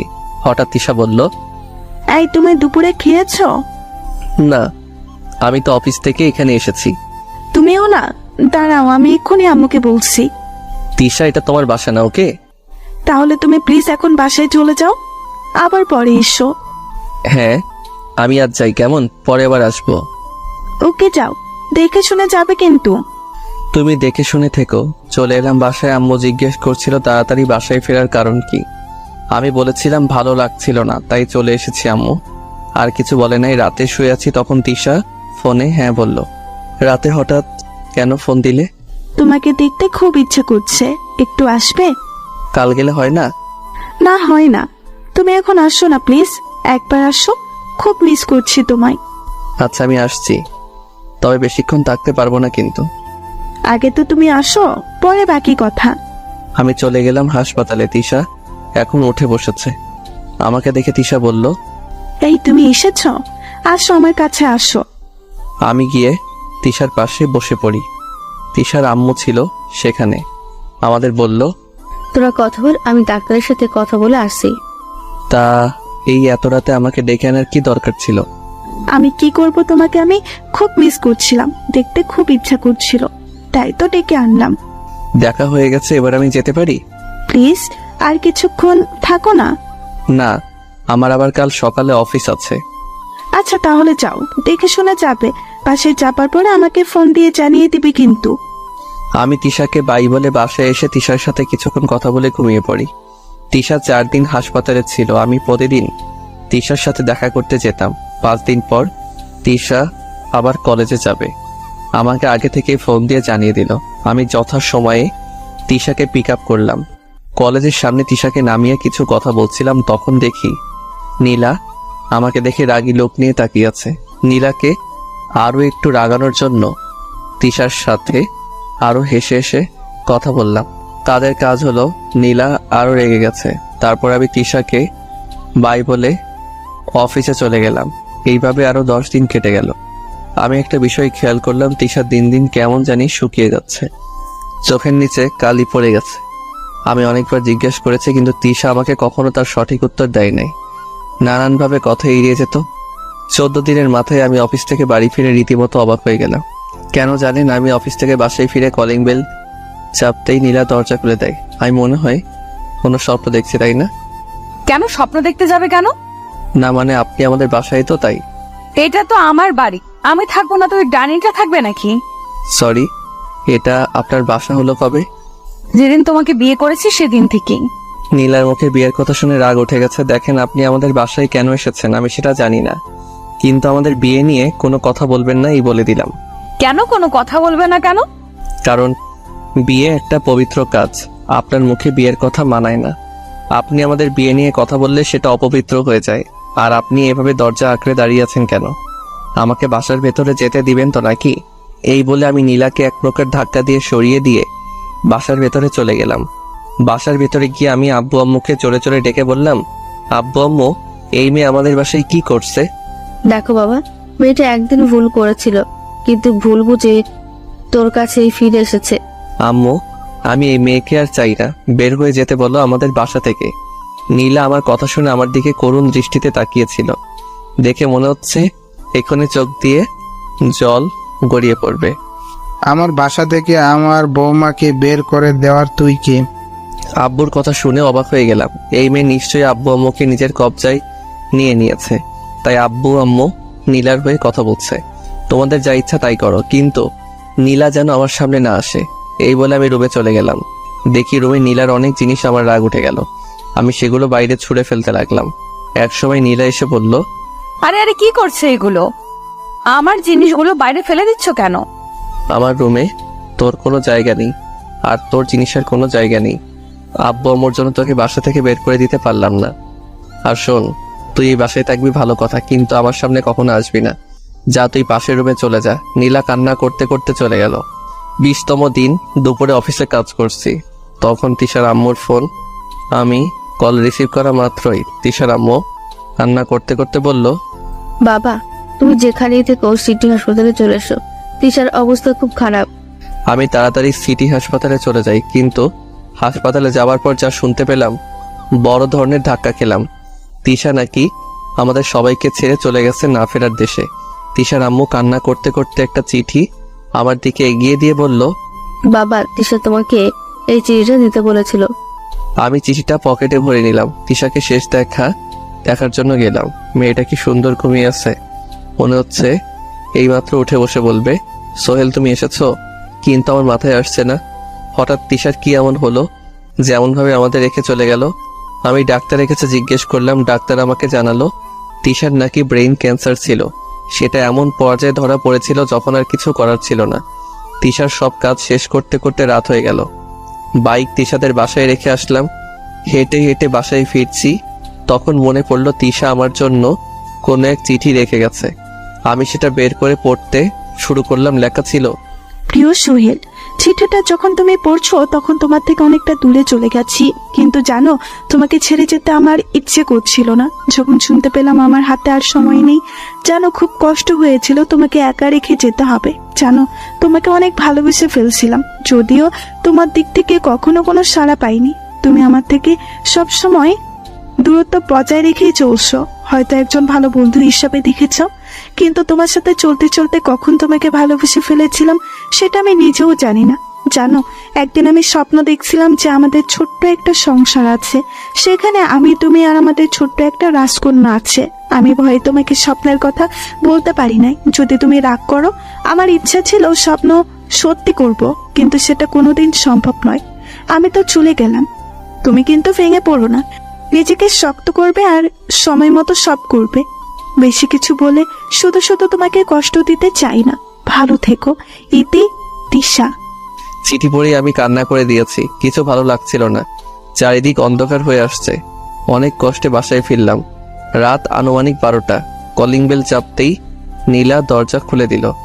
ওই তুমি তোমার এই নষ্ট শরীর নিয়ে বাসার ভেতরে এসো না। মানে কি বলছো? খুব সহজ, এতক্ষণ তো তিশার সাথেই সময় কাটিয়ে এলে, তিশার সাথে নষ্টামি করে বাসায় ফিরলে। লজ্জা করে না বউ থাকতে অন্য একটা মেয়ের সাথে করতে? নীলার কথা শুনে রাগ এমন হলো, 4টা চর বসিয়ে দিয়েছিলাম। নীলা চর খেয়ে বলল, হো, এখন তো চর দিবেই, সত্যি বলেছি তো। চুপ, একদম চুপ। তুই কি জানিস যাকে নিয়ে এত খারাপ খারাপ কথা বললি সে একটু আগে আমাদের সবাইকে রেখে চলে গেছে? কোথায় চলে গেছে? আমি কিছু না বলে তিশার দেয়া চিঠি নীলার হাতে ধরিয়ে দিলাম। নীলা চিঠিটা পড়ে আগের থেকে বেশি কান্না করে দিছে। আমাকে জড়িয়ে ধরেছে কান্না করতে করতে আর বলছে, আমাকে মাফ করে দাও, আমি না জেনে কত কিছু বলে ফেলেছি, আমাকে প্লিজ মাফ করে দাও। আমি নীলাকে আমার থেকে ছাড়িয়ে নিয়ে রুমে চলে গেলাম। রুমে যাবার পর দরজা আটকে দিলাম। নীলা বাইরে থেকে অনেক ডাকাডাকি করছে। সত্যি তিশার জন্য আমার খুব খারাপ লাগছিল। আমার অত কষ্টের সময় তিশা আমাকে হাসি খুশি রেখেছিল, কিন্তু সেই এইভাবে চলে গেল। এইদিকে নীলা ডাকছে, প্লিজ দরজা খুলো, প্লিজ আমাকে একবার তোমার রুমে ঢুকতে দাও। আমি সত্যি তখন না জেনে তোমাকে নিয়ে খারাপ কথা বলে ফেলেছি, প্লিজ আমার সাথে এমন করো না, আমি যার পারছি না। আমি নীলার কোনো কথাই কান দিচ্ছি না। মানুষ এত খারাপ চিন্তা ভাবনা কিভাবে করতে পারে? আমি গোসল করতে গেলাম। গোসল শেষ করে বাইরে বের হলাম। তখনও দরজার বাইরে থেকে নীলার কান্নার আওয়াজ শোনা যাচ্ছিল। ন্যাকা কান্না করছে। ভালো লাগে না আমার, যেদিন থেকে এসেছে আমাকে নানানভাবে চালিয়ে মারছে। কান্না কিছুতেই থামছে না, কি করবো ভেবে পাচ্ছিলাম না। তিশার জন্য কষ্ট হচ্ছে, তার উপর নীলার কান্না, সব মিলে একটা অসহ্য হয়ে দাঁড়িয়েছে। আমি কোনো উপায় না পেয়ে একটা ঘুমের ওষুধ খেয়ে ঘুমিয়ে পড়লাম। কিছুক্ষণের মধ্যে চোখে দুপাতা লেগে আসলো। আমি হারিয়ে গেলাম ঘুমের রাজ্যে। সকাল হয়ে গেছে, আজান দিচ্ছে, নামাজ পড়বো, তাই উঠে ফ্রেশ হয়ে বেরোলাম। দরজা খুলতেই দেখি নীলা দরজার বাইরে শুয়ে আছে। মায়া হচ্ছিল নীলার জন্য, কিন্তু আমি নীলাকে ডাক দিলাম না। নামাজ পড়তে চলে গেলাম। বাসায় আসলাম একটু বেলা করে। বাসায় আসার পর দেখি নীলা রান্না করছে। আম্মু নীলাকে সাহায্য করছে। আমি আম্মুকে উদ্দেশ্য করে বললাম, আম্মু তোমার কি রান্না করতে অসুবিধা হয়? যদি হয় তবে আমাকে বলো, আমি রান্নার জন্য লোক নিয়ে আসবো। কেন, রান্নার জন্য কাজের লোকের কি দরকার? বৌমা তো আছেই, আমাকে সে কখন থেকে সরিয়ে নিজেই রান্না করছে, আমি শুধু একটু সাহায্য করেছি মাত্র। আম্মু আমি সবার হাতে রান্না খেলেও ওই মেয়ের হাতের রান্না খেতে পারবো না। আমার কথা শুনে নীলার হাসি খুশি মুখ মুহূর্তে অন্ধকার হয়ে গেল। কেন, বৌমার হাতের রান্না খেতে তোর সমস্যা কি? আম্মু ওই মেয়ের হাতে রান্না খেয়ে বিষ খেয়ে মরে যাওয়া অনেক ভালো। এবার নীলা মনে হয় নিজেকে আর সামলে রাখতে পারলো না, কেটে দিয়েছে। দিদি তুমি এটাকে কাঁদিয়ে। আম্মু ওইসব ন্যাকা কান্না, এর আগে এরকম ন্যাকা কান্নার জন্য তো আমাকে কম কষ্ট সহ্য করতে হয়েছে। আমি নতুন করে ওই ন্যাকা কান্নার জন্য আর কষ্ট সহ্য করতে পারবো না। তুমি যদি আমার জন্য রান্না করো তাহলে আমি খাবো, না হলে না খেয়েই আমাকে অফিস যেতে হবে। তাহলে ভালো করে শুনে রাখ, আমি তোর জন্য কোনো রান্না করতে পারবো না। বৌমা রান্না করেছে আর তুই সেটা খেলে খাবি, না খেলে না। মা এভাবে বলো না, ও না খেয়ে থাকবে নাকি? আম্মু আমার জন্য কাউকে আগলা দরদ দেখাতে হবে না, আর কাউকে কষ্ট করে রান্নাও করতে হবে না। আমি চললাম। এই বলে রুমে এসে ব্যাগ নিয়ে অফিসে যাওয়ার জন্য বের হব, তখন পেছন থেকে আম্মু, এই বাবা তুই কি সত্যি সত্যি কিছু না খেয়ে অফিস যাবি নাকি? তাছাড়া তো কোনো উপায় দেখছি না। তুমি যেহেতু রান্না করে দিবে না, না খেয়ে আমাকে যেতে হবে। বাবা তুই না খেয়ে যাস না, একটু বস তুই, আমি তোর জন্য রান্না করে দিচ্ছি। এখন তার আর দরকার হবে না, আমি চললাম আম্মু। আর নীলা আমাকে অনেকবার ডেকেছিল, কিন্তু কে শুনে কার কথা। আমি অফিস চলে গেলাম। আজ রিক্সায় অফিস যাব। বাইক তিশাদের বাসায় অফিস গিয়ে বসে আছি। পেটে প্রচন্ড ক্ষুধা, বাইরে থেকে যে কিছু খাবো তার জন্য সময় ছিল না। বস এসে আমাকে জিজ্ঞাসা করলো কিছু হয়েছে কিনা। আমি বললাম তেমন কিছু হয়নি, শুধু একটু ক্ষুধা লেগেছে। কেন, তুমি বাসা থেকে কিছু খেয়ে আসোনি? না, সেই সময়টুকু আমি পাইনি। আচ্ছা যাও, ক্যান্টিন থেকে কিছু খেয়ে এসো। খালি পেটে কাজ করলে কোনো কাজ ভালোভাবে শেষ করতে পারবে না। আমি বসকে বললাম আপনিও চলুন না আমার সাথে। না বাবা, এখন তো আমার কিছু কাজ আছে, দুপুরে আমরা একসাথে খাবো, কেমন? আমি বললাম আচ্ছা ঠিক আছে। তারপর আমি একাই ক্যান্টিনে খেতে চলে গেলাম। বাইরের জিনিস আমার আবার তেমন ভালো লাগে না, কিন্তু প্রচন্ড ক্ষুধা লাগার কারণে খেতে হচ্ছে। খাওয়ার পর কাজে মন দিলাম। এখন অনেক ভালো লাগছে। বজ্জাত নীলার জন্য এতক্ষণ কি কষ্টই না হয়েছে। সারাদিনের কাজ শেষ করে তিশাদের বাসায় গেলাম। তিশার আব্বু আম্মুর সাথে কিছু কথা বলবো, আর আমার বাইক আনতে যেতে হবে। তিশাদের বাসায় যে তিশার আব্বু আম্মুর সাথে কিছু কথা বললাম। তারা এখনো তাদের মেয়ের জন্য কান্না করছে। কান্না করারই কথা, একটা মাত্র মেয়ে ছিল। তবে আজ যখন তিশাদের বাসায় ছিলাম, বাসাটা কেন জানি না আমার কাছে প্রাণহীন মনে হচ্ছিল। এর আগে অনেকবার এই বাসায় এসেছি, তখন তিশা সারা বাসা মাথায় করে রাখতো, আর এখন একটা ভুতুরে বাসা মনে হচ্ছে। আমি তাদের বললাম দেখুন, কান্না করে আর কি হবে, ভাগ্যে যা ছিল তাই হয়েছে। এইভাবে কান্না না করে তিশার জন্য নামাজ পড়ে দোয়া করুন। আরো কিছু কথা বললাম, তারপর বাইক নিয়ে বাসায় চলে আসলাম। কলিং বেল বাজানোর আগে দেখি দরজা খুলে গেছে। নীলা এসে দরজা খুলে দিয়েছে। আমি নীলার সাথে কোনো রকম কোনো কথা না বলে আমার রুমে চলে গেলাম। রুমে যাওয়ার পর ফ্রেশ হয়ে নিলাম। ফ্রেশ হয়ে বেরিয়ে এসে দেখি টেবিলের উপর আমার আর নীলার বিয়ের ছবি। এতদিন এখানে আমার একার ছবি ছিল।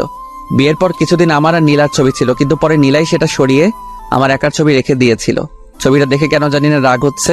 আমি আম্মুকে ডাক দিয়ে বললাম আম্মু, ও আম্মু তাড়াতাড়ি আমার রুমে আসো তো। আম্মু আমার রুমে এসে বলল, কি রে বাবা, কি হয়েছে? এমন ভাবে ডাকছিলি কেন? আম্মু আমার রুমে এসে ওই ছবিটা কে রেখেছে। আমি তো সেটা জানি না। তখন দরজার পাশ থেকে নীলা বলল, না মানে ছবিটা আমি রেখেছিলাম আর কি। ওই তোর সাহস হয় কি করে আমার ছবি সরিয়ে একটা মিথ্যা বিয়ের ছবি আমার টেবিলে রাখার? মিথ্যা কিসে? তোমার আর আমার তো সত্যিই বিয়ে হয়েছে, আর সেটার স্মৃতি হিসেবে এই ছবিটা। তোর স্মৃতির কিছুর কই। এই বলে আমি ছবিটা হাতে নিয়ে মেঝেতে ছুঁড়ে মারলাম। কাচের ফ্রেমের সাথে সাথে ভেঙে গেল। আম্মু আর নীলা অবাক দৃষ্টিতে তাকিয়ে আছে। এটা তুই কি করলি বাবা? আম্মু, যেটা করেছি অনেক ভালো করেছি। আচ্ছা বাবা, এখন রাগারাগি করার দরকার নেই, চল খেতে চল। আমি এই মেয়ের হাতে রান্না খেতে পারবো না। তোকে বৌমার হাতে রান্না খেতে হবে না, আমি তোর জন্য রান্না করে রেখেছি। তাহলে ঠিক আছে চলো। আম্মু আমাকে সাথে নিয়ে চললো।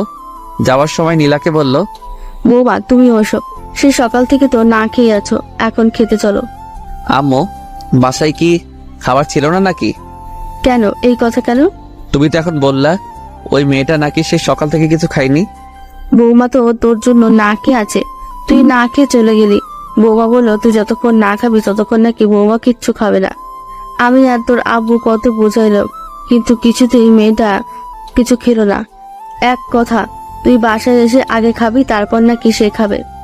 আমি জোর করে বললাম, আম্মু আমার জন্য কাউকে ঢং করে না খেয়ে বসে থাকতে হবে না। আমার যখন ইচ্ছা আমি খাবো। এর জন্য যে কেউ না খেয়ে বসে থাকবে এইভাবে সে কি প্রমাণ করতে চায়?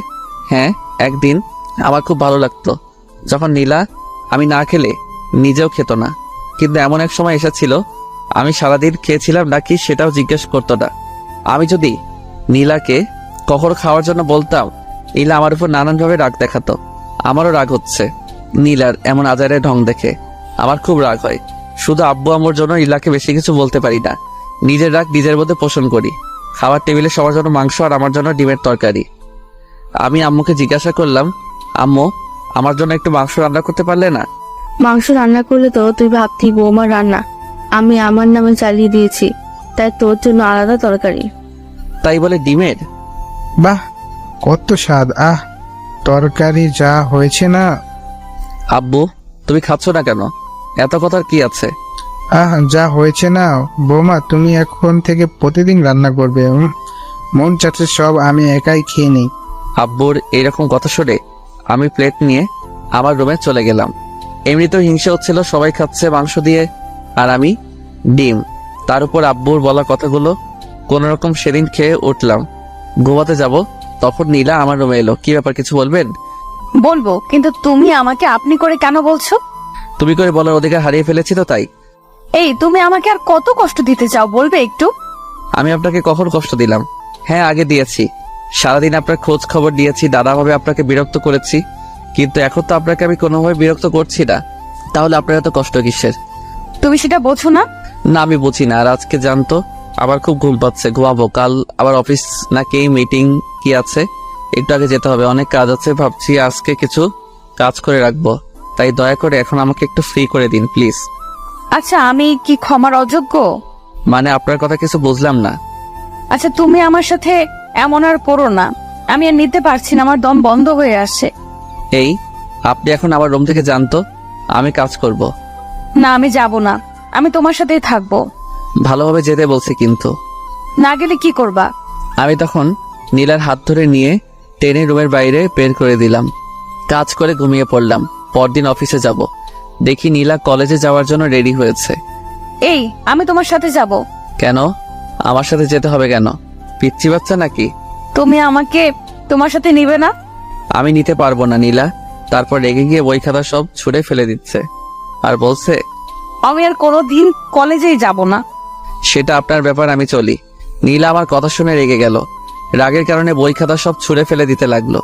আমি নীলাকে থামানোর কোনো চেষ্টা করলাম না। আমি অফিসে চলে গেলাম। এইভাবেই কাটতে লাগলো দিনগুলো। অনেক দিন কেটে গেল, কিন্তু আমি আমার জায়গা থেকে একদম স্থির আছি। নীলা বারবার আমার কাছে আসতে চায়, কিন্তু আমি আসতে দেই না। নানানভাবে অপমান করে সব সহ্য করে নেয় মেয়েটা। কখন আমাকে এগিয়ে কিছু বলেনি। আগে যে মেয়েটা নিজের চুলগুলো গুছিয়ে রাখতে পারতো না, পাগলির মতো দেখা যেত অনেক সময়, এই কয়েক মাসের ব্যবধানে মেয়েটা কি সুন্দর সংসার গুছিয়ে নিয়েছে। সব কাজ এখন নীলাই করে। আম্মুকে তেমন কোনো কাজ করতে দেয় না। আম্মু শুধু আমার জন্য রান্না করে, কারণ নীলার কোনো কিছু আমার সহ্য হয় না। কিন্তু আগের থেকে এখন নীলার উপর আমার রাগ অনেক কম হয়। পুরনো প্রেম জেগে ওঠে মাঝে মধ্যে। আমি তবুও নীলাকে আমার কাছে কখনো টেনে নেই না। কি দরকার যদি আবার সে আগের মতোই করে। অফিস থেকে এসে একদিন শুয়েছিলাম, নীলা তখন আমার রুমে আসলো। এসে কেমন জানি করতে লাগলো। দেখে বোঝা যাচ্ছে কিছু একটা বলতে চাচ্ছে। কি এবার কিছু বলবে নাকি? না, মানে কালকে আমার সাথে একটু শপিং এ যাবে? দেখো, আমি সারা সপ্তাহ কাজের পর একদিন ছুটি পাই। আমি যেতে পারবো না। টাকা দরকার তো সেটা বলে দিলেই হয়। আমাকে শুধু শুধু টানছো কেন? না, ব্যাপারটা সেরকম নয়, তুমি সাথে গেলে ভালো হতো। যেতে পারবো না। কত টাকা দরকার আমাকে সকালে বলে দিও, আমি দিয়ে দিব। এখন যাও, আমি ঘুমাবো। নীলা আর কিছু বলার সাহস পেল না। জানেও কিছু বললে আমি রেগে যাব, আর রেগে গেলে কখন কি করে বসবো সেটা আমি নিজে জানি না। নীলা চলে যাওয়ার পরে আমার ঘুম আসতেছিল না, তাই ভাবলাম একটু ছাদে গিয়ে ঘুরে আসি। ছাদে গেলাম, অন্ধকার, কিন্তু ছাদে কারো একজনের কান্নার আওয়াজ শোনা যাচ্ছিল। আমি চারদিকে ভালো করে তাকিয়ে দেখি কে কোথায় কাঁদছে। দেখি ছাদের একদম কিনারে দাঁড়িয়ে একটা মেয়ে কাঁদছে। ভালো করে দেখার জন্য একটু কাছে গেলাম। হ্যাঁ, এটা তো নীলা কাঁদছে, কিন্তু এখানে এইভাবে দাঁড়িয়ে কাঁদছে কেন? কি ব্যাপার, এখানে এইভাবে কাঁদছে কেন? নীলা পেছন ফিরে তাকিয়ে আমাকে দেখে ভূত দেখার মতো চমকে গেল। কই, আমি কখন কাঁদলাম? মাত্রই তো শুনতে পেলাম। না, আমি কাঁদি নাই। তা তুমি না ঘুমাবে? ঘুম আসছিল না তো, তাই ছাদে এলাম। ও, চলো না দুজন একসাথে বসে চাঁদ দেখি। এখন আমার ঘুম পাচ্ছে, আমি গেলাম। নীলার সাথে বসে চাঁদ দেখায় চেয়ে বিটিভিতে সংবাদ দেখা অনেক ভালো। তবু দেশের কোথায় বাতাবি লেবু ভালো চাষ হচ্ছে সেটা জানা যাবে। আমি রুমে এসে ঘুমিয়ে পড়লাম। আজান শুনে ঘুম ভাঙলো, নামাজ পড়তে চলে গেলাম। একটু হাঁটাহাঁটি করলাম, তারপর বাইরে থেকে খেয়ে আসলাম, কারণ আজকে বাসায় মাংস রান্না হবে। আর আমার জন্য হবে ডিমের তরকারি। ভালো লাগে না, যেদিন বাসায় মাংস রান্না করে সেদিনই আমাকে ডিমের তরকারি খেতে হয়। রান্না পারি না বলে নির্যাতন করে। বাসায় এসে টিভি দেখছিলাম, আম্মু আমাকে খেতে ডাকছিল। আমি বলেছিলাম পরে খেয়ে দিব। কিছুক্ষণ পর নীলা আমার কাছে এসে বলল, এই গতকাল রাতের ব্যাপারটা মনে আছে? কোন ব্যাপারে কথা বলছো? আজ তো আমাদের শপিং এ যাবার কথা। আমাদের নয়, তোমার যাওয়ার দরকার। তুমি যাও। কেমন? আমাকে একদম টানবে না। তোমার সাথে বাইরে যেতে আমার ইচ্ছা করে না। এই নাও, এখানে 8,000 টাকা আছে, যা কেনার কিনে নিয়ে এসো। কেমন? নীলা টাকাগুলো নিল না, রাগ দেখিয়ে রুমে চলে গেল। আমি টিভি দেখা বন্ধ করে আমার রুমে চলে গেলাম ঘুমাবো। তখন আবার নীলা এসে, এই ঘুমিয়ে পড়েছো? না, কি বলবে বলো? টাকাগুলো দাও। আলমারিতে রাখা আছে, নিয়ে যাও। নীলা টাকাগুলো নিয়ে চলে গেল। আমি না ঘুমিয়ে গোসল করে জুমার নামাজ পড়তে চলে গেলাম। নীলা যখন টাকা নিয়েছিল তখন বাজে 12টা, আর এখন বাজে সন্ধ্যা 7:21। মেয়েটা এখনো কেন বাসায় আসছে না, খুব চিন্তা হচ্ছে আর রাগও হচ্ছে অনেক। এমন সময় কে যেন বাসার কলিং বেল বাজালো। আম্মুকে দরজা খুলে দিল। নীলা বাসায় ফিরেছে, তাহলে দেখেও শান্তি লাগছিল। কি রে মা, এতক্ষণ কোথায় ছিলি? আম্মু আর বলো না, শপিং করতে যাব, কিন্তু রাস্তায় এক বন্ধুর সাথে দেখা হলো, সে তার বাসায় নিয়ে গেল, তাই একটু দেরি হয়ে গেল। আম্মু জিজ্ঞাসা করো ছেলে বন্ধু নাকি মেয়ে? তানহাদের বাসায় গিয়েছিলাম। তা বৌমা, তোমার হাতে এত ব্যাগ কিসের? আগে বাসার ভেতরে চলো, তারপর বলছি। আব্বু আর আমি আগে থেকে বসে টিভি দেখছিলাম, আম্মু এসেও যোগ দিল। তা সোহেলের জন্য কিছু আনিস নাই? ও দাঁড়াও, দেখাচ্ছি। এই বলে নীলা একটা ব্যাগ আব্বুর থেকে এগিয়ে দিয়ে বলল, আব্বু এটা তোমার, আর আম্মু এটা তোমার। কি দরকার ছিল এত টাকা খরচ করার? আপু কাল কত তারিখ? 13 তারিখ। তোমাদের হয়তো মনে নেই, কিন্তু আমার খুব ভালোভাবে মনে আছে। আগামীকাল আমাদের বিয়ের 1 বছর পূর্ণ হতে যাচ্ছে, তাই ভাবলাম সবাই মিলে আগামীকালকে ছোট্ট একটা অনুষ্ঠান করব। আমি নীলার কথা শুনে একটু অবাক হলাম, আমার তো মনেই ছিল না। আগে বলবি তো, তাহলে আমি অনুষ্ঠান করতাম। না আব্বু, এই বছর পারিবারিক ভাবেই হোক, আগামী বছর না হয় বড় করে করা যাবে। তা সোহেলের জন্য কিছু আনিসনি? হ্যাঁ এনেছি তো, এই নাও তোমার জন্য এটা। এই বলে নীলা আমার দিকে প্যাকেট এগিয়ে দিল।